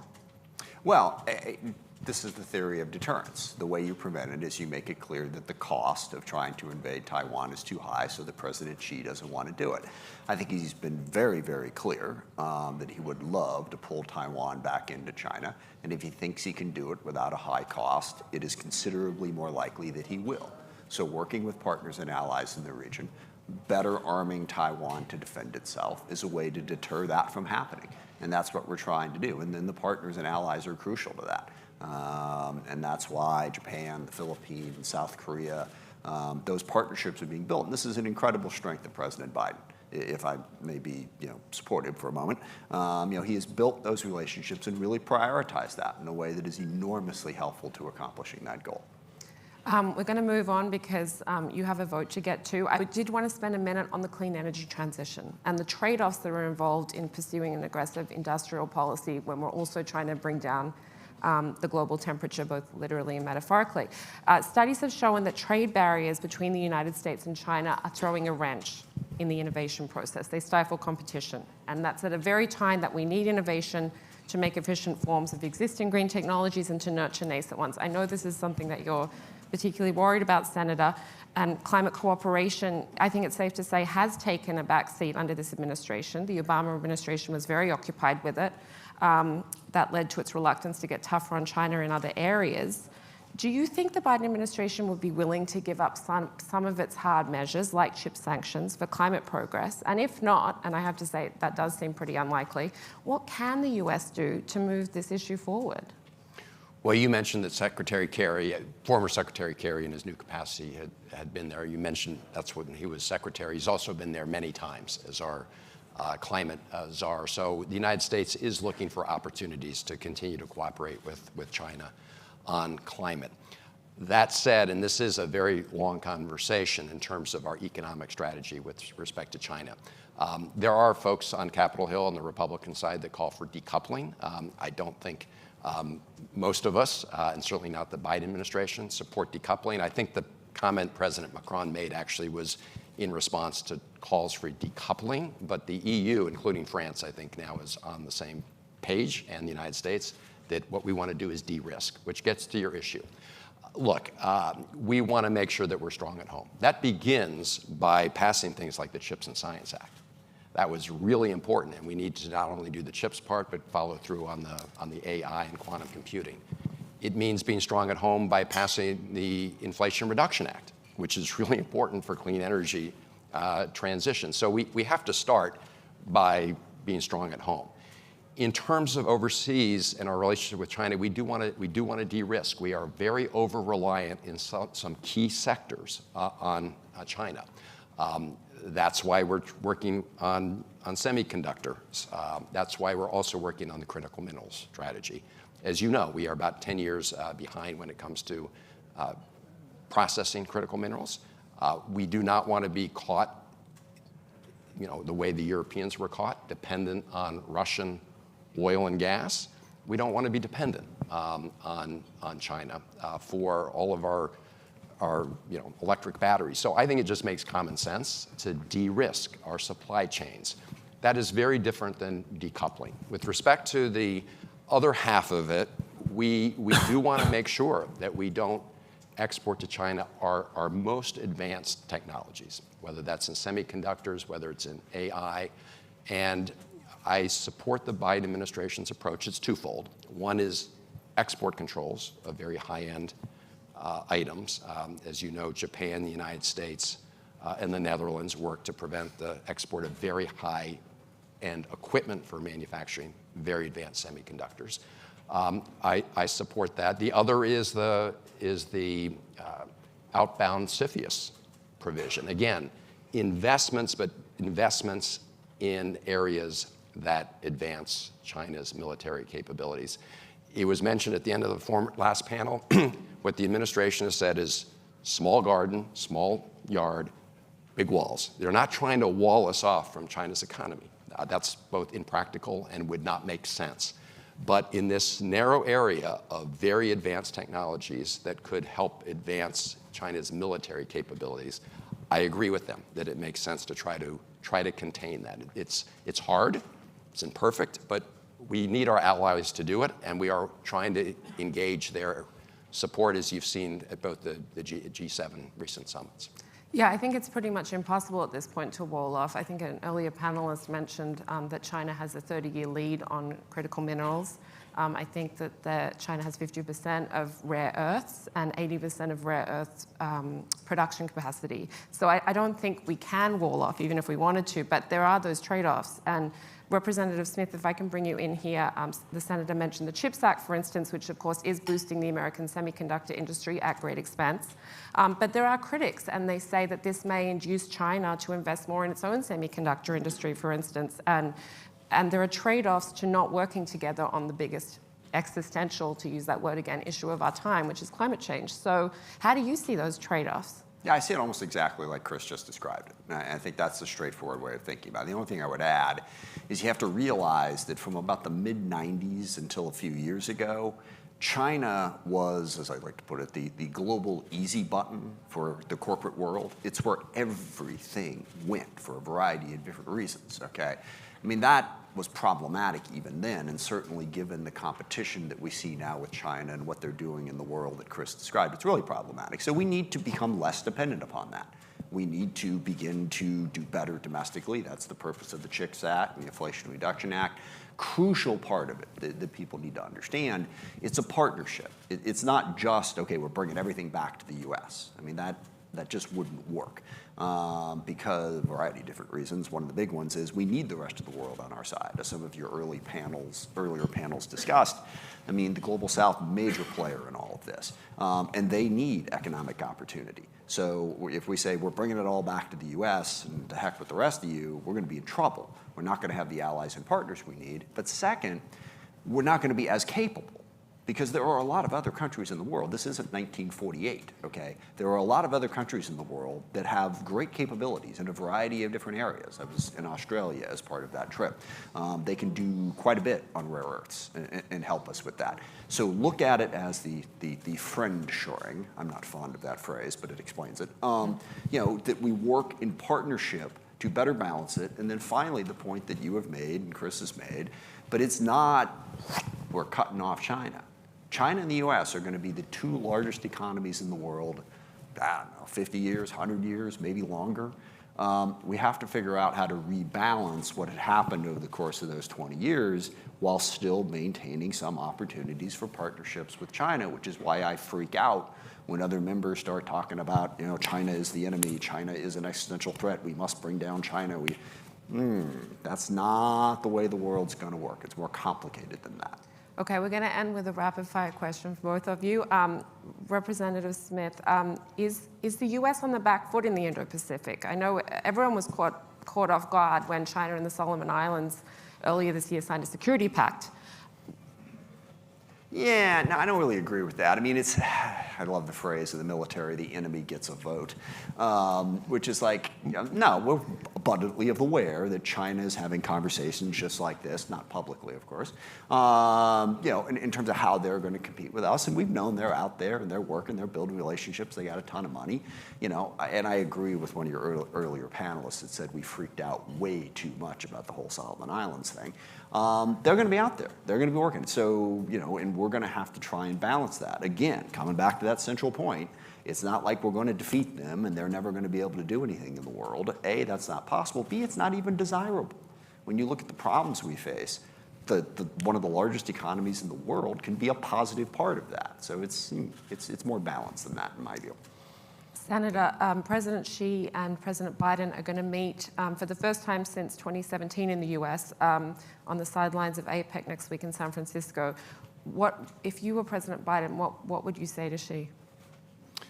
Well, I would start by raising the concerns that the president has raised publicly about some of China's actions in the Indo-Pacific, but also indicate that we want to continue to find areas of cooperation. We are not calling for decoupling, and then look for those opportunities. Obviously, one of the things we want to do, it's not a huge measure, but we would like to resume these military-to-military communications to avoid unintended spy balloons. Spy balloons. I'm sure he will raise the fact that we have some American citizens who are right now wrongfully detained in China. I hope he will ask China to work with us to prevent escalation in the Middle East. So I think there are a number of practical near-term things that we can work on.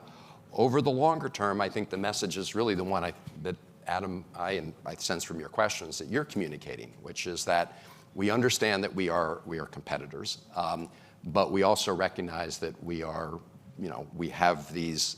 intertwined in terms of our economies overall, that we are not trying to decouple. We do want to de-risk and raise the concerns we have. And I would just say, to add on to Adam's response to your earlier question, I do think that the building of partnerships and alliances in the Indo-Pacific is important. I mean, we haven't talked about AUKUS, we haven't talked about Quad.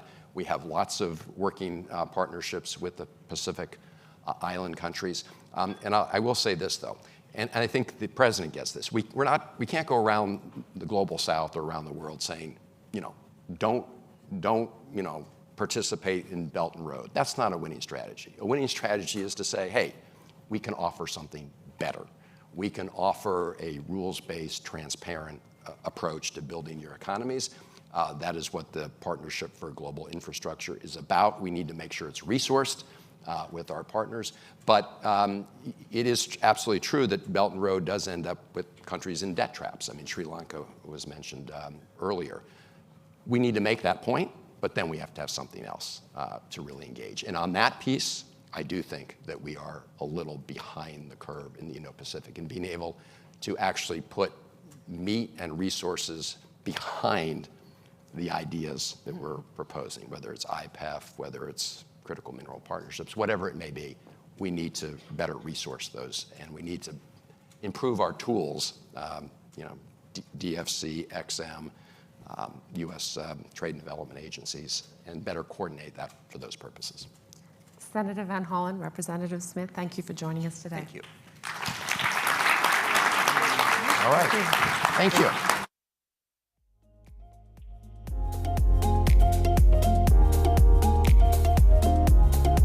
Please welcome to the stage American Enterprise Institute Senior Fellow Dr. Zach Cooper and Defense Priorities Director for Asia Engagement Dr. Lyle Goldstein for a conversation with FP National Security and Intelligence reporter Amy McKinnon on war with China.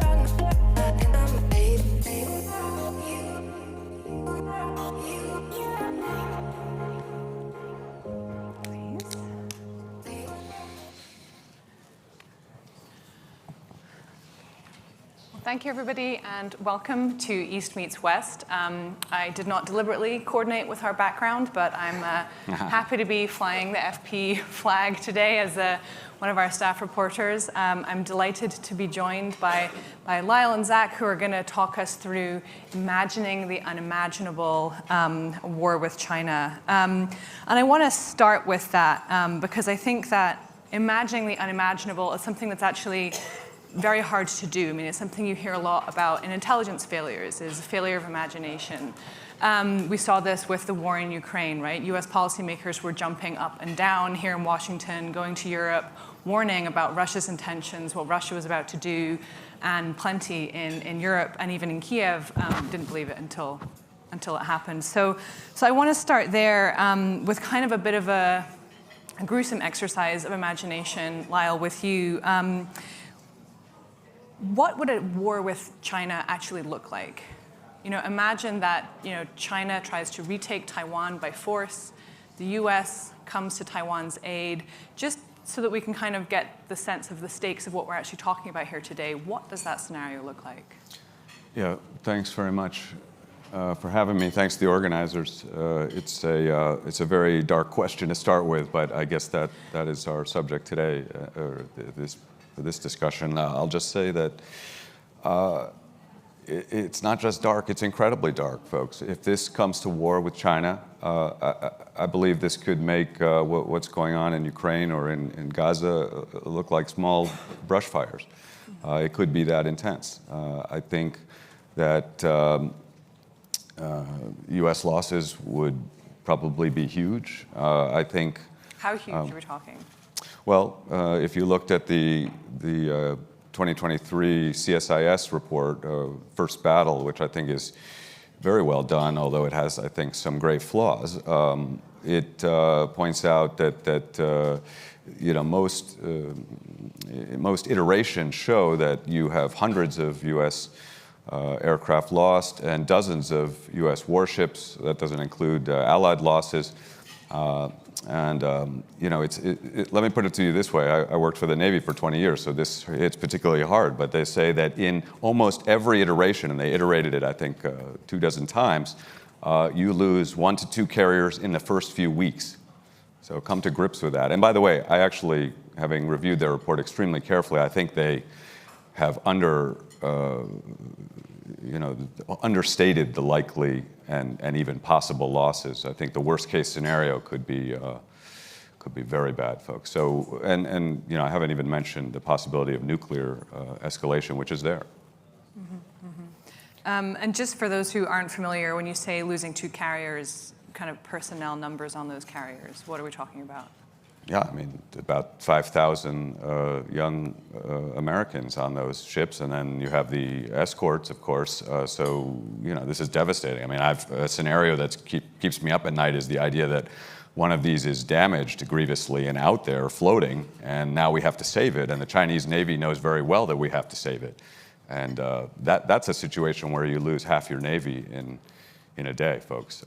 So the dangers are there. Nobody knows who would emerge victorious here. And that's a change, by the way. I was asked yesterday by a reporter, you know, how is the situation different than EP3 back in 2001? It's completely different because China is much, much stronger. And so at this point, back then, we knew that the US would emerge victorious from whatever happened. That's just not true today.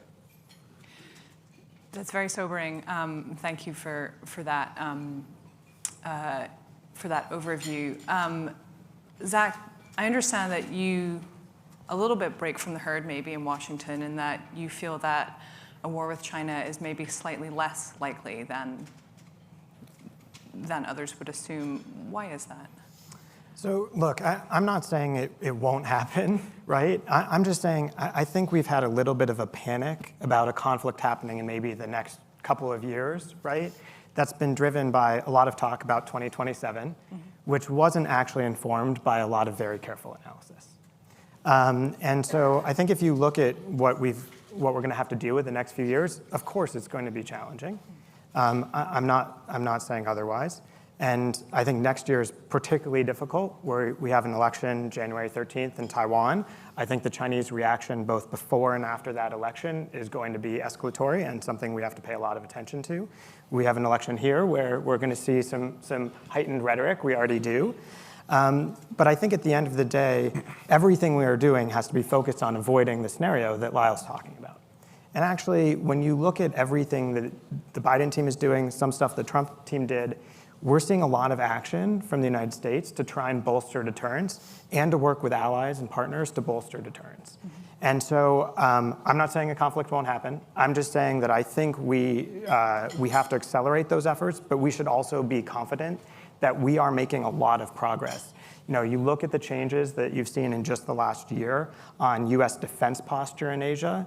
We have a much more robust posture that will come online in the next 3 to 5 years than we had just a few years ago.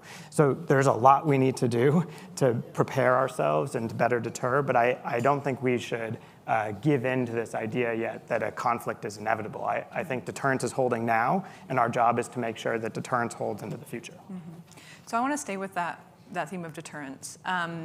It's a line that the U.S. has towed very carefully for decades now with China, right? Deterring, trying to persuade Beijing that it will not win in an attempt to take Taiwan, but also reassurance, right? Respecting and being very cautious around China's particular sensitivities. How do you rate on these two spheres how Washington is doing right now on deterrence, but also on the reassurance portion? Look, I think on the deterrence side, as I said, we're doing a lot. Still more to be done, but I think the big picture on the deterrence framework, right, is that China is sort of shifting its approach. For years, it focused on anti-access area denial capabilities. Now we're seeing China move towards building more power projection capabilities.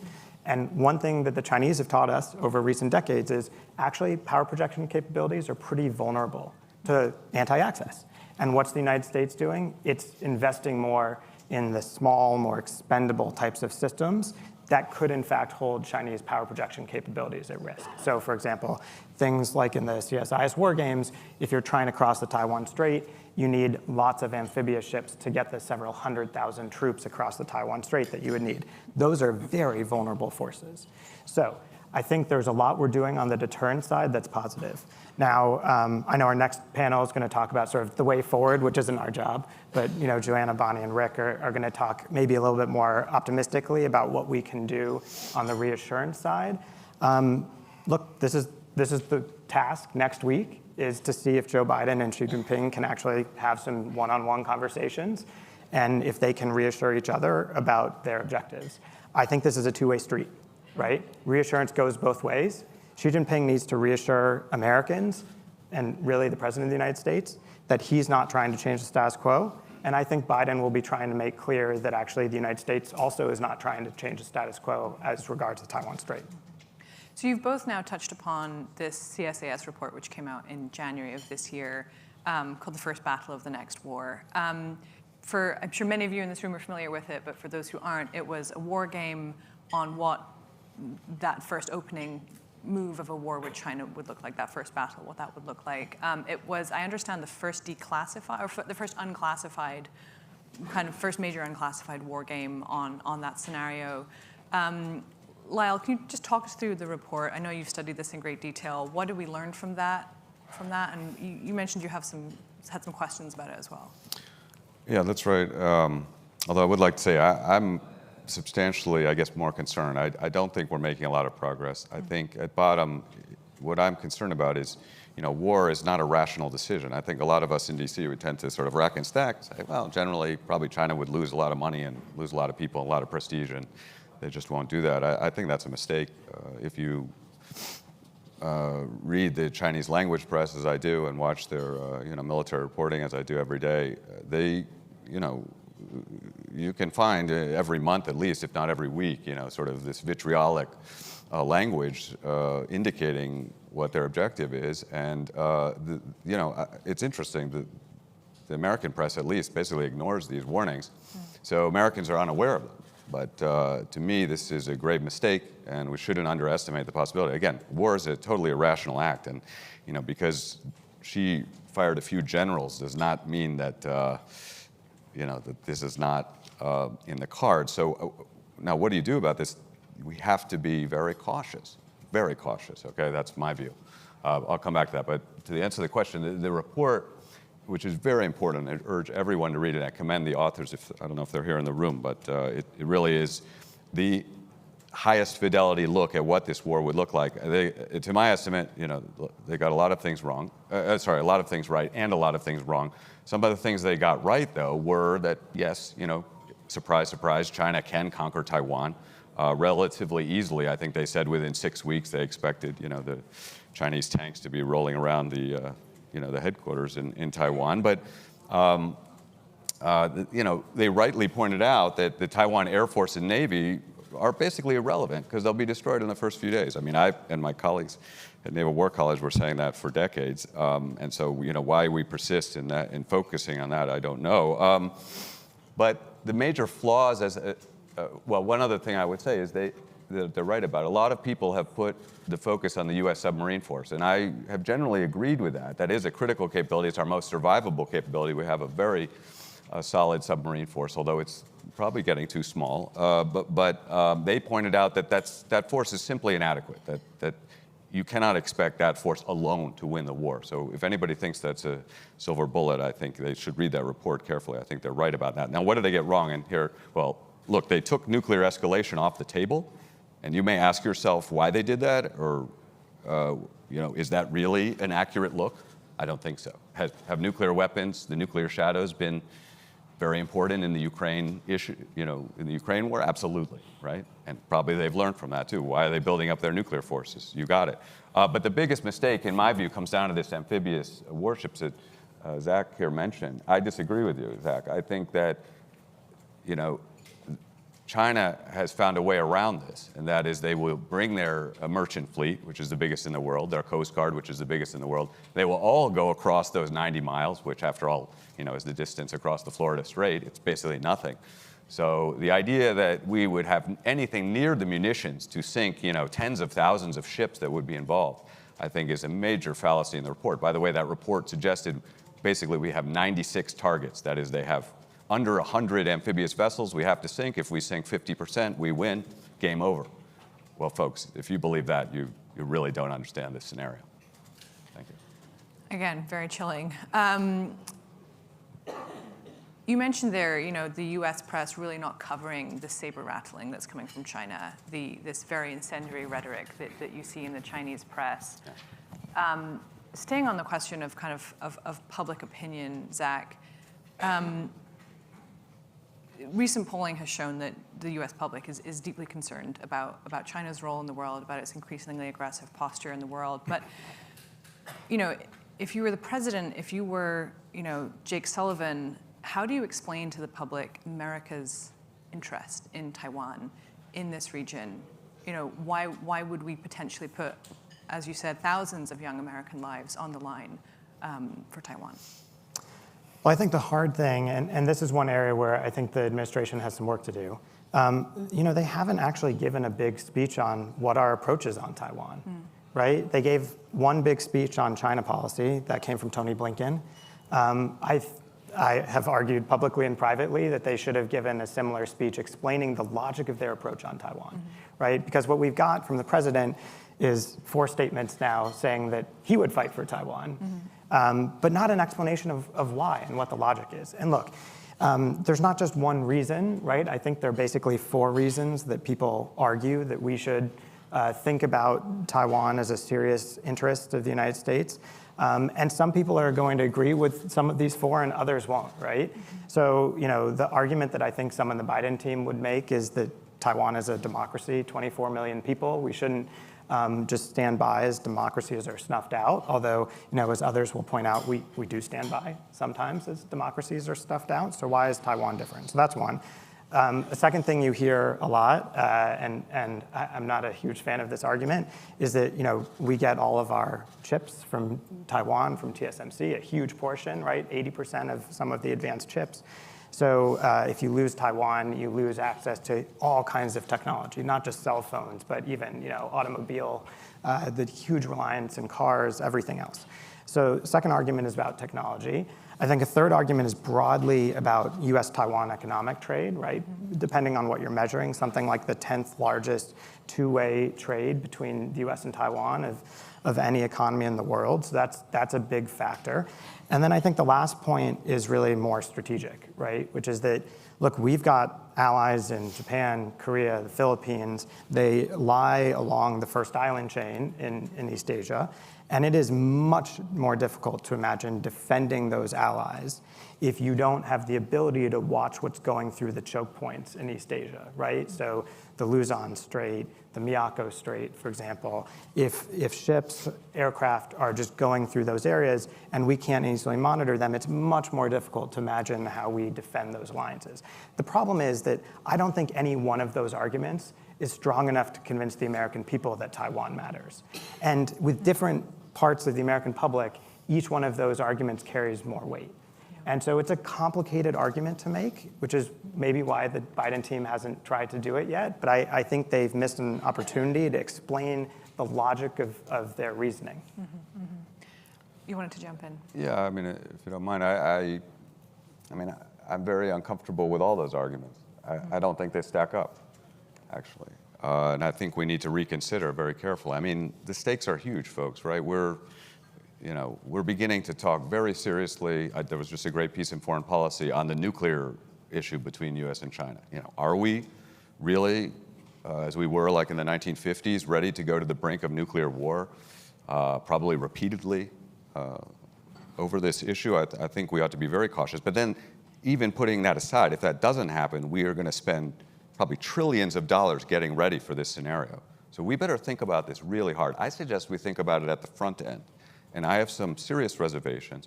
I do not think, to come to the fourth argument, the strategic argument, which I think just doesn't hold up. And by the way, this was articulated by Dr. Eli Ratner. I think, again, he had said it first in 2021, but this is kind of an addition in kind of more overt US thinking. He said it was the anchor in our alliances, viewed from China's point of view, the cork in the bottle on Chinese power.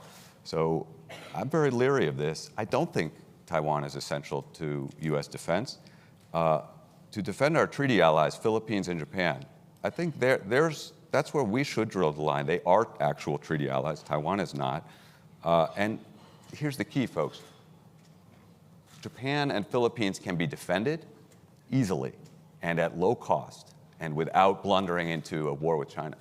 So I think this is a more realistic approach, and that is consistent with realism and restraint, which is the way we need to go in our foreign policy.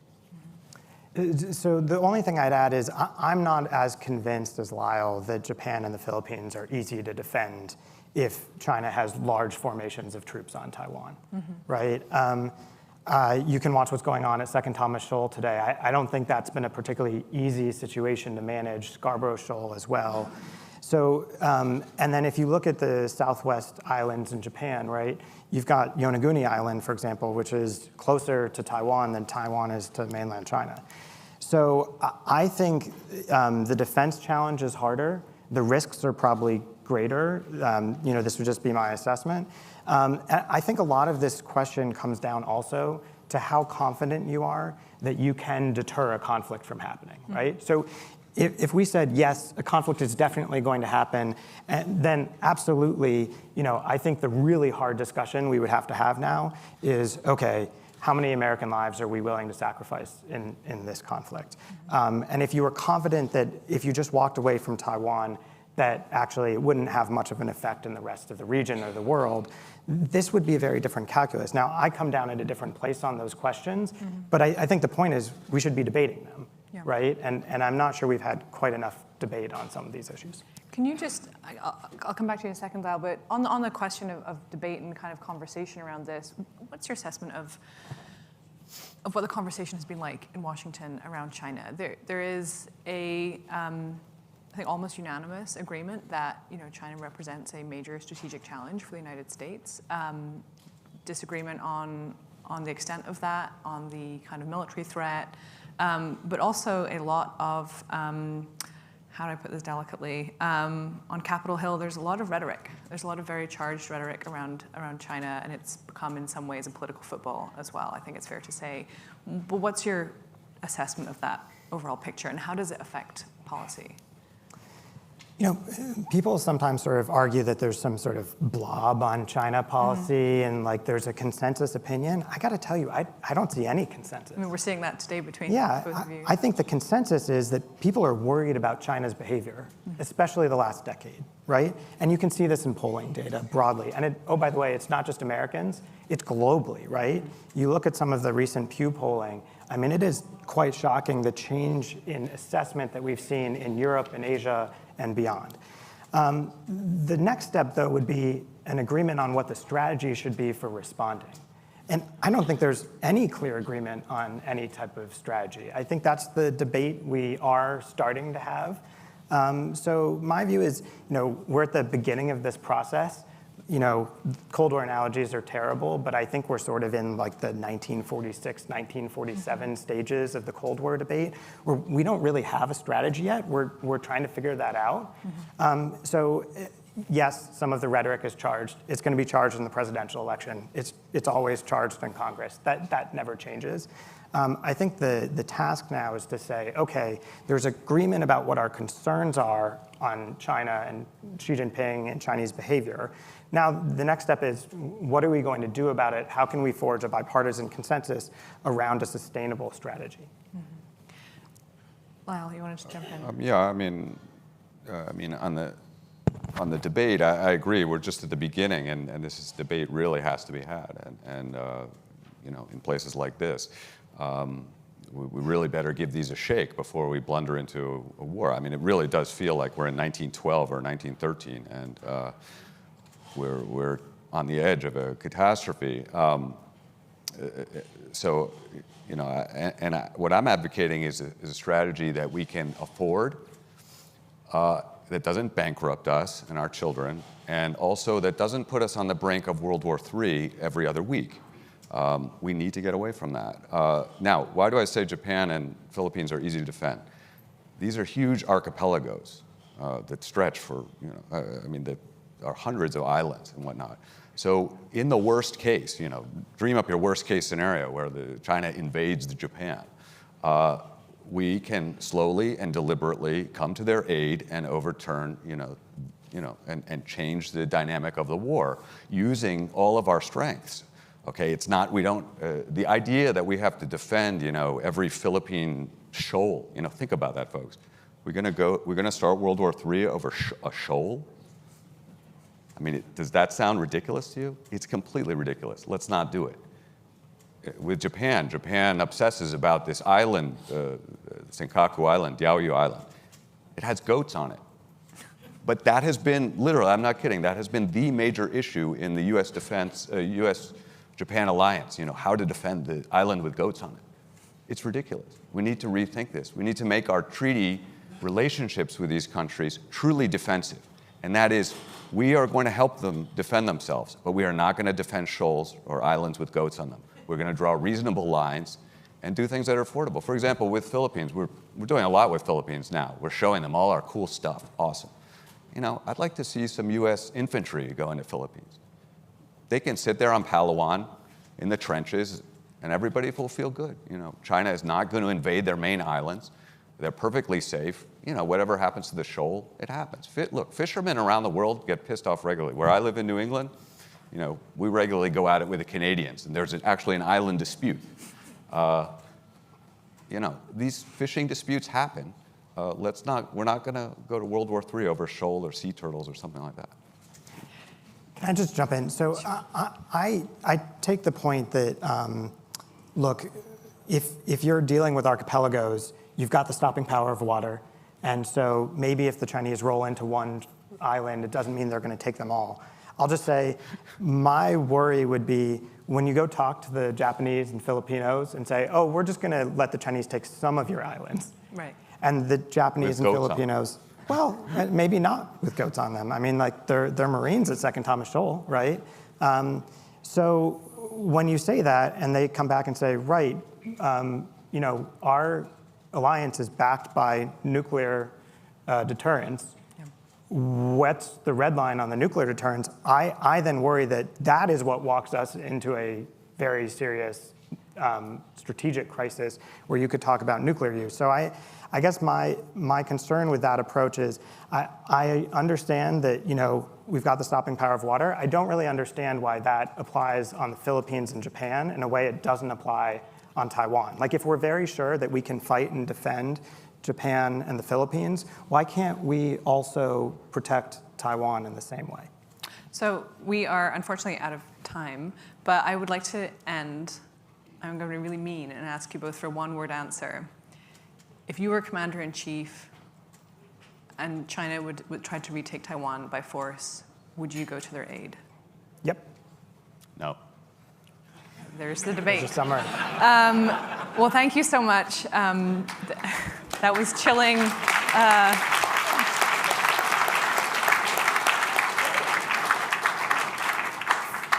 But I think we set up the next panel very well, which is going to look at solutions so that hopefully we don't have to get to this unimaginable scenario. So thank you very much again.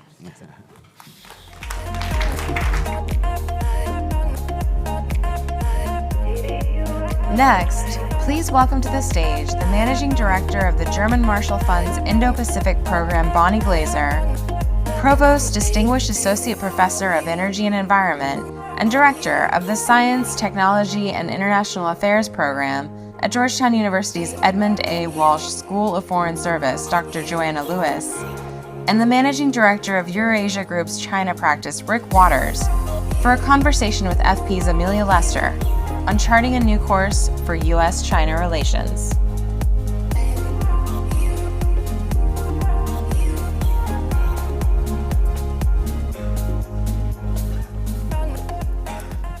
Hello again. I'm really glad that we have this panel now because I think everyone probably agrees with me that that made for some grim listening.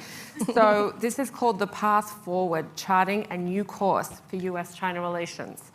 And I want to focus it on the idea of how we can better manage this relationship, how we can avoid the scenarios that we heard about in the previous panel. And the key question I'm going to be coming back to is what is realistic and what is attainable for both the US and China. So let's start with you, Rick, and the US-China bilateral relationship. You were in the State Department for 27 years. This summer you left, you're now at Eurasia Group, and this is a really crucial moment in US-China relations. Biden and Xi are about to meet in San Francisco. I want to know from you, what do you think the US government is thinking right now? There's kind of been this lurching back and forth of late after 3 to 4 years of what seemed like an escalatory spiral. That now seems to have been reined in a little bit in recent months, but what's the through line in that relationship?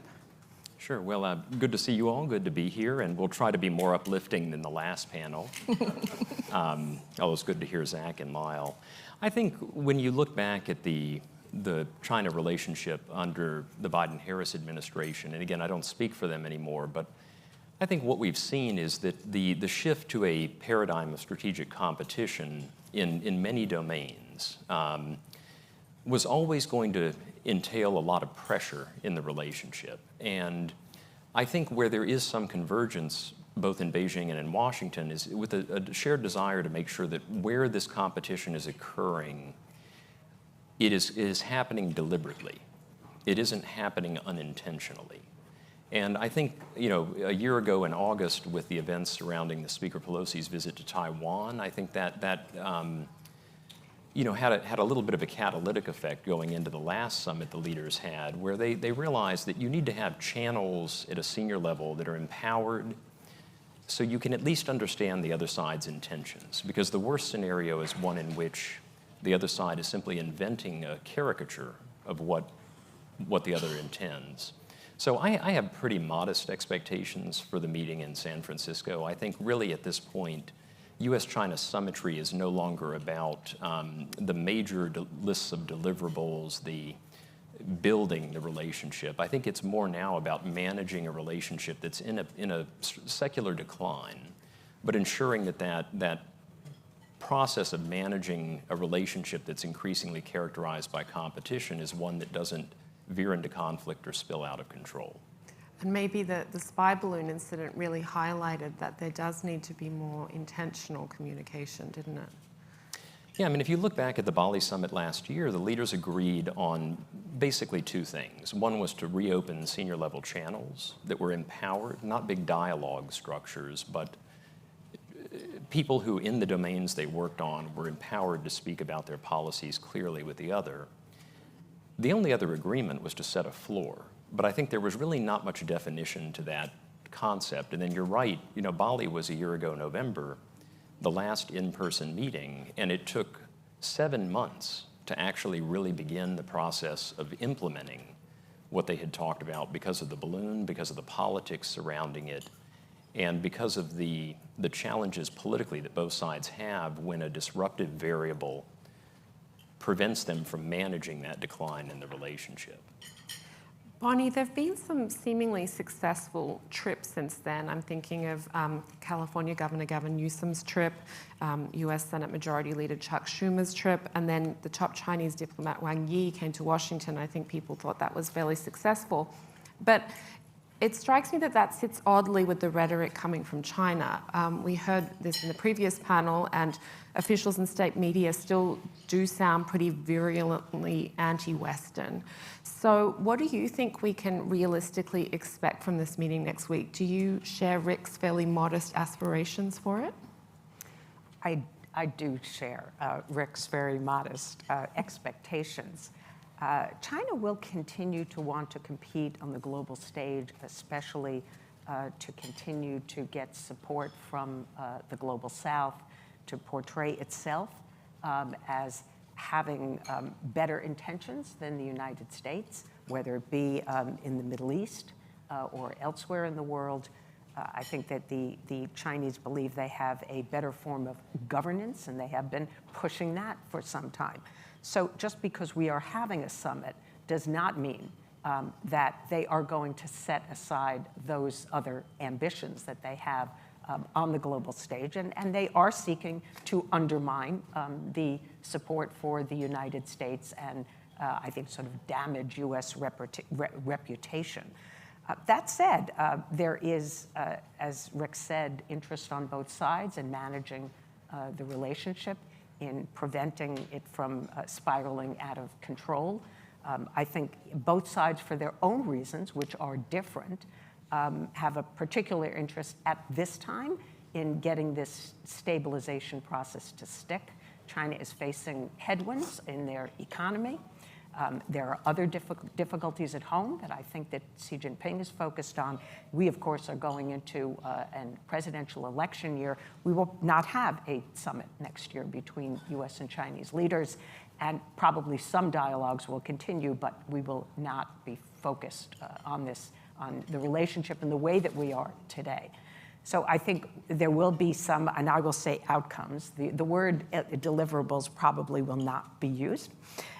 But it does look like the Chinese are signaling a willingness to resume the mill channels that were suspended when Speaker Pelosi went to Taiwan. And I think that's very important, particularly the operational safety dialogue that we have. And then we'll hear Joanna tell us whether there will be any progress on climate. And I think President Biden is quite keen to make some progress on resuming law enforcement with China, particularly in the counter-narcotics area. And this, of course, pertains to fentanyl. So this is very important to the United States. So I think those are some of the things that we may see come out of this meeting. Thank you for that list of specifics. That's nice to hear.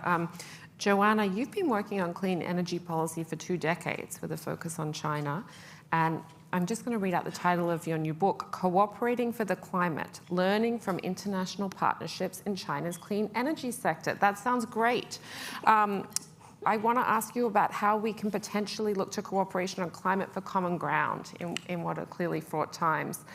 You helped build the roadmap for US-China climate cooperation in the Obama era too. You write in your book that the United States and the Soviet Union were able to overcome their differences during the Cold War to eradicate smallpox, and that the United States and China should follow suit to preserve a livable planet, which I think we can all agree is an important goal. So what does each country need to start doing differently to make that happen? Well, when it comes to climate change, I mean, we really can't address this issue without both the United States and China taking action. We're the largest emitters in the world, and the rest of the world really looks closely at the U.S.-China bilateral relationship when it comes to climate change. In the months leading up to the Paris Agreement, it was really the U.S.-China bilateral relationship and the fact that both countries were able to come forward with their pledges that mobilized global action. And so, we see examples of that happening in the climate space. We've been cooperating with China for decades on clean energy and climate change. It has sort of been one of the more constructive, I think, aspects of the relationship. But it's been happening less, right? It's been happening less, and this is really because, the cornerstone of a lot of our climate cooperation, as the book talks about, was really on clean energy technology, accelerating innovation, accelerating deployment. And of course, over the past 2 decades, China has risen to become the leading manufacturer and deployer of most of the key clean energy technologies that the world needs for the low carbon transition: wind, solar, and now batteries for electric vehicles. So this, of course, has created this competitive environment where the United States, through the Inflation Reduction Act and other legislation, is now trying to rebuild our own clean energy industries, to build our own innovation capacity, which is, of course, important. But the clean energy supply chains are so reliant on China right now. We need to think of a way to do this that avoids real economic and security risks to the United States, but doesn't slow the low carbon transition.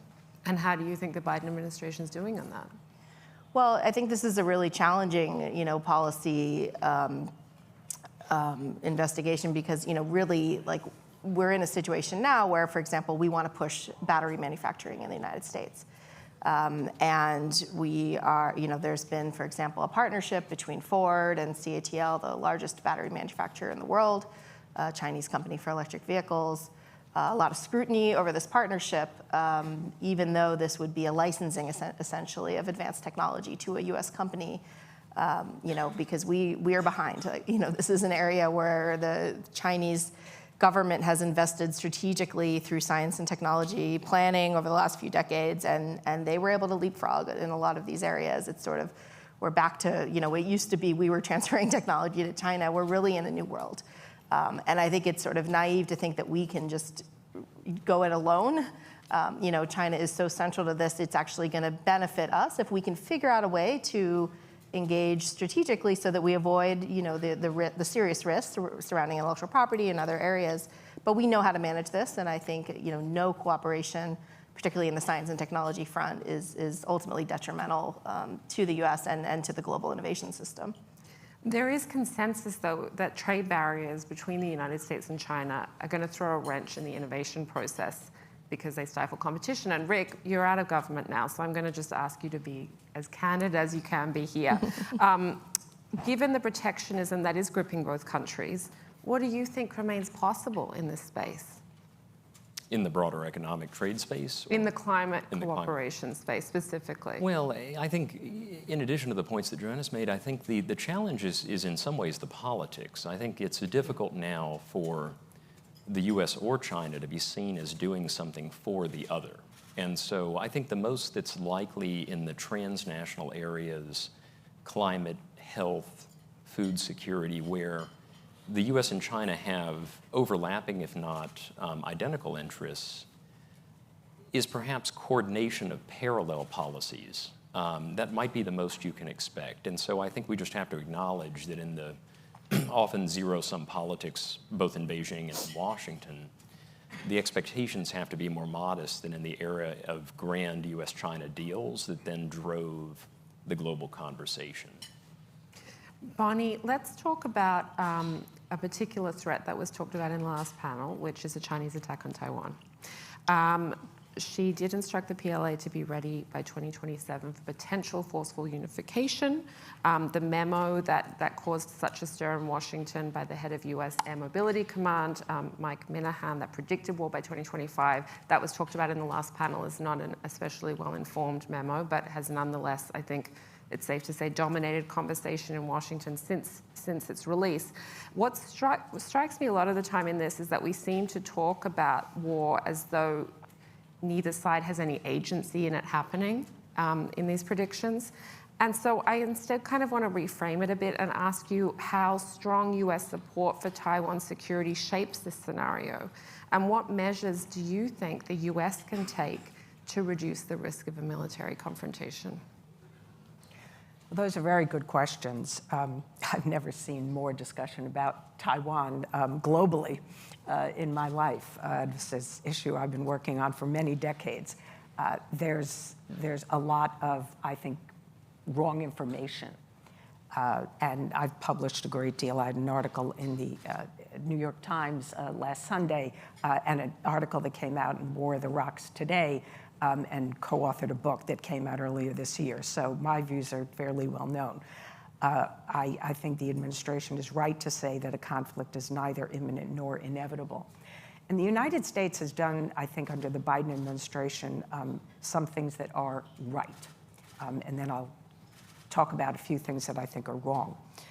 The things that are right are to recognize that there is a risk. Xi Jinping could miscalculate. He could be getting bad information. He could perceive that this is something that he could achieve, that he could take over Taiwan at an acceptable cost. And so I think that what we see coming out of the Biden administration is an effort to very clearly convey to Xi Jinping, and not just us, but really internationalizing this issue. China doesn't like that, but we are talking with every one of our allies and partners and asking them what they can do to strengthen deterrence. And there's various things that countries are doing. Some are sailing through the Taiwan Strait with us. Some are increasing their contacts or signing trade agreements with Taiwan. So there's a lot that countries can do. It isn't just in the military area that matters.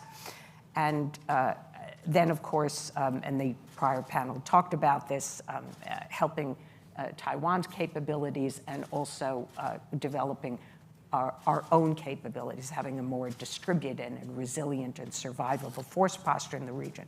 Because if we're not actually capable of defending Taiwan, then the risk of war grows.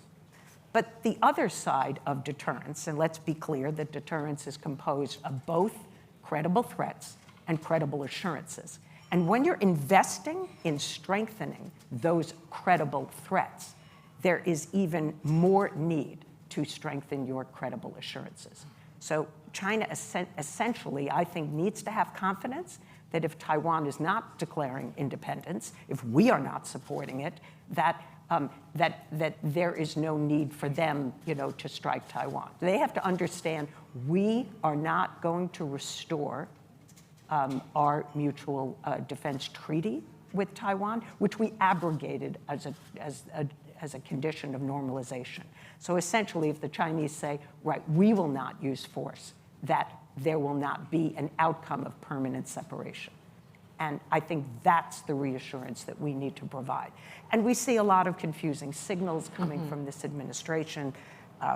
There was 2 instances in which President Biden said that Taiwan is independent and should be allowed to make its own choices. That's problematic because it actually it contravenes our policy and it undermines assurances. So I think all 3 sides need to give assurances. I don't believe that it's just the United States. It is also the PRC and Taiwan. And as we have an election coming up in Taiwan in January, then it is incumbent on anybody who is elected to pursue a set of policies that will not increase tensions in the Taiwan Strait.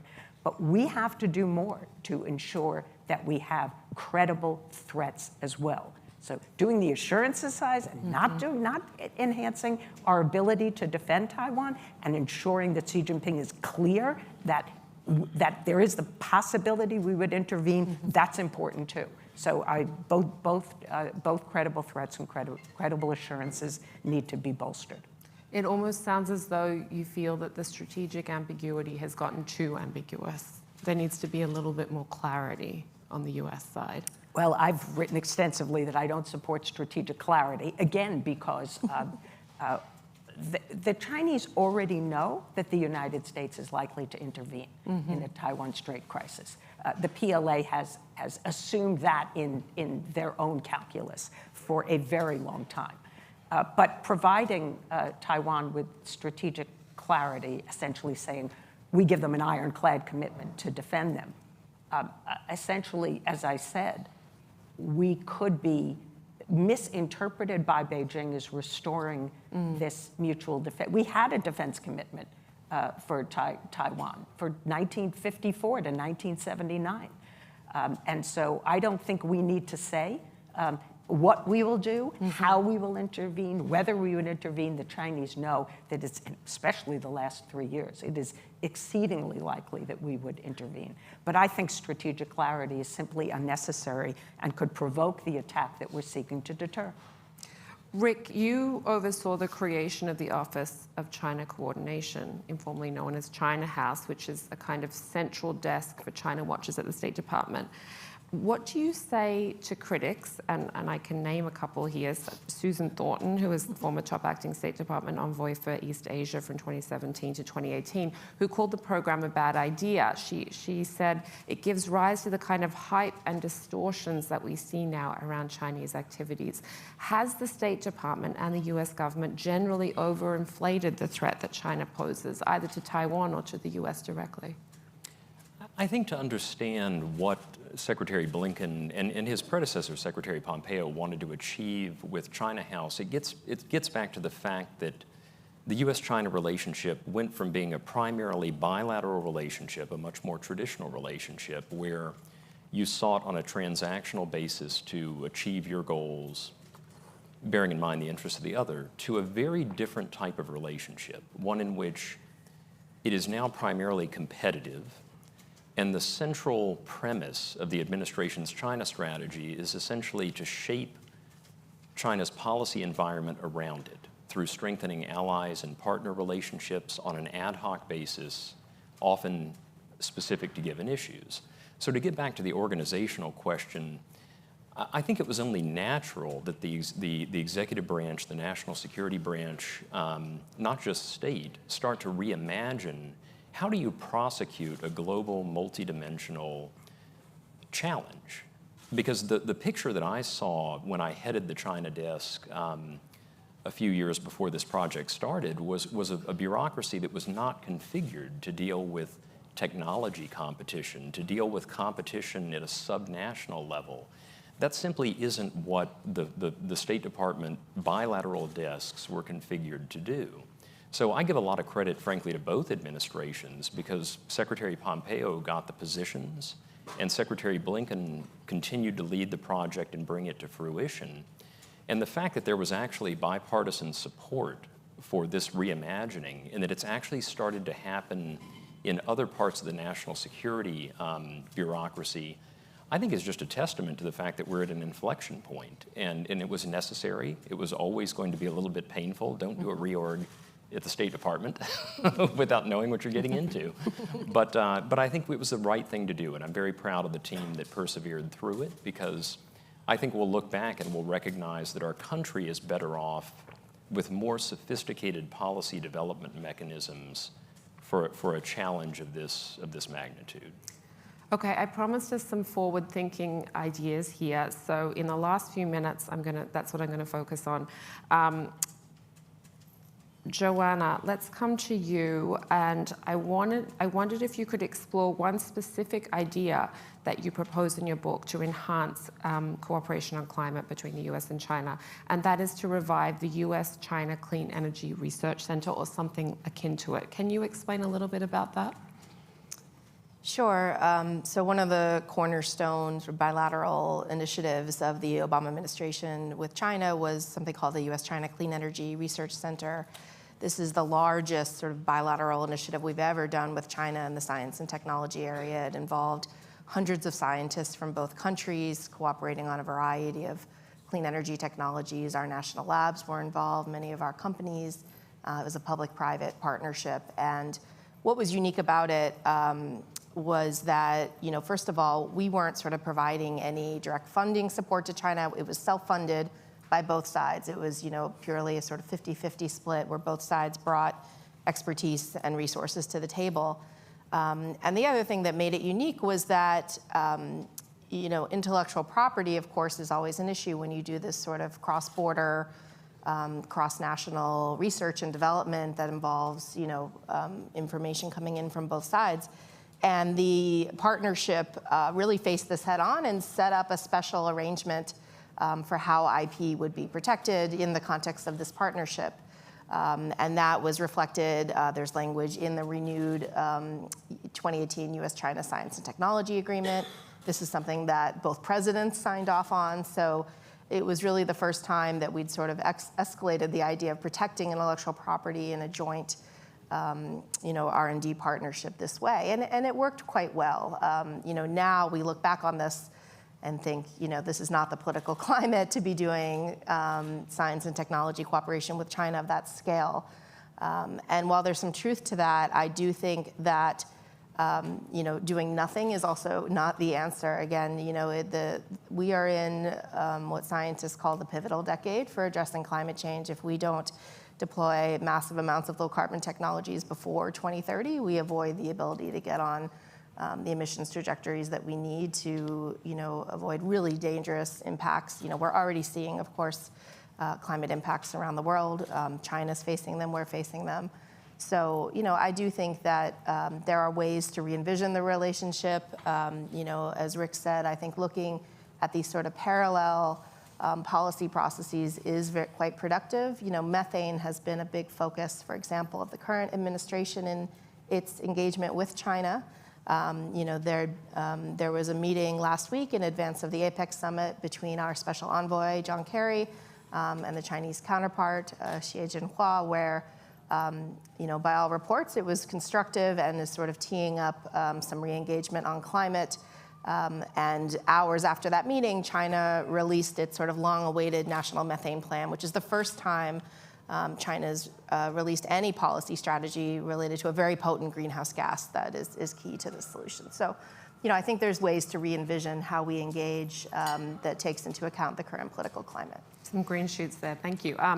Bonnie, again, looking forward as we wrap up this morning, I'm curious about how China's economic prospects, which you referenced at the beginning, the headwinds it's facing, how they affect the relationship going forward. Does it make it more or less likely that the US relationship gets worse if China does slip from motion to stagnation, as we've been talking about? And does it make China more or less dangerous to be in economic troubles? Well, you're not asking me for green shoots. No, I figured that was okay. Too hard. Unless you've got some. I do, but I don't want to dominate the last 4 minutes. But I do think the dialogue between our two militaries on operational safety is particularly important, and I do hope that will resume. But your question is a very difficult one. You have 3 minutes. 3 minutes. We have to give Rick some time, too. I really think that it would be presumptuous to assume, as some people have, first, that we have a peaking economy in China. Peaking sort of suggests that you have the economy go up and then go down. We're likely to see a plateau. I'm not an economist, but I think that is the most likely outcome, where China continues to grow at just a slower rate. And because there are very specific problems that require Xi Jinping's attention, my guess is that there will be continued focus on doing so and less adventurism abroad. Not everybody agrees with that. There are people who think that the Chinese would try to distract from domestic difficulties by potentially invading Taiwan. Well, that would be incredibly risky because a failed invasion at a time of real economic troubles, I think ultimately leads to a major threat to legitimacy of the party and to the position of Xi Jinping. So I don't think it makes an attack on Taiwan more likely. But China will continue to take the actions that are necessary to protect its own sovereignty and its core interests. And we're never quite clear how broadly defined, core interest is. But it's certainly Taiwan, it is Xinjiang and Tibet, and it's probably the South China Sea, and it could be other disputed borders. So we should not underestimate, if they feel threatened, their willingness to do that. But I think that China's economic headwinds make them particularly, I think, vulnerable at this time because of the US and, of course, our allies imposing restrictions on technology. This is something, my sense from what we're hearing from senior Chinese officials, is the single most important issue for them other than Taiwan. And I doubt that the Biden administration is going to slow down its efforts on this front. And this will be very challenging for China going forward, I think. Rick, last question of the morning to you. I want to bring it back again to next week's meeting between Biden and Xi. These personal relationships can make a difference. We saw that when Australia had a change of government last year, it prompted a reset in the China-Australia relationship, and China backed down from its bans on Australian coal and other imports. And then when Australian Prime Minister Anthony Albanese visited Beijing recently, everyone seemed to be all smiles. I know we started today by you saying you have modest ambitions for that meeting, but I wondered if you could end by telling us a little bit of your reflections on how much those personal relationships and personal diplomacy can dial down the temperature at a time like this. Well, I think they're critical, especially given the evolution of the Chinese system. Much of what we've talked about today, whether it's in the transnational space or on the issues in which the two sides are trying to manage their differences, it requires permission from the Chinese leadership to even discuss those issues with the U.S. Biden and Xi have a long history. They've known each other for probably better than any other two leaders in the U.S.-China context since the recognition period, and so it does matter. It does matter, but I don't think that we want to draw from that the conclusion that this meeting in San Francisco will be a fundamental inflection point. I think at this point, the policy lines on both sides are set, and the conditions going into the final year of a first term are really more about implementing what they intended to implement last year at Bali, with perhaps some modest outcomes, but not major deliverables, and putting themselves on a footing next year to manage competition within the bounds that they're attempting to set. Well, I'm sure we'll be all watching it very closely, but now it's time to end this panel. Bonnie Glaser, Dr. Joanna Lewis, and Rick Waters, thank you so much for being here today.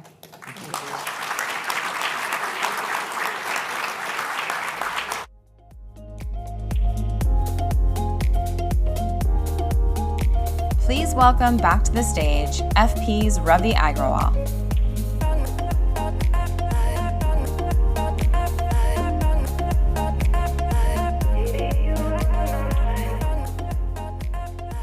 Hi, everyone. I thought that was a fantastic discussion. Thank you, each of you, for being candid and for looking ahead, which we really need. I'm going to leave you with a few thoughts, and I don't want to take up too much of your time because I know we've had a packed morning.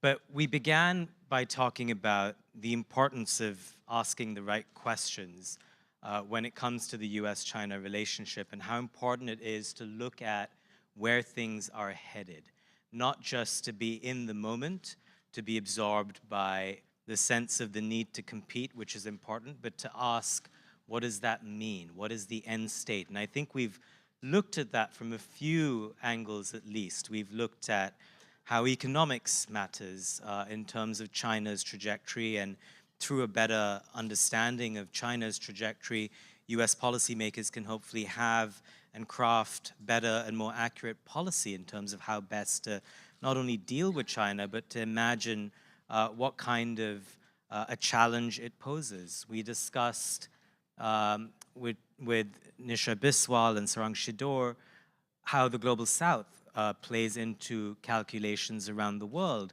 No country around the world wants to see the US and China escalate tensions to a degree where it impacts them adversely. We're at a point where We are more globalized than ever before, even though we've seen a retrenchment on that front in the last 3 years.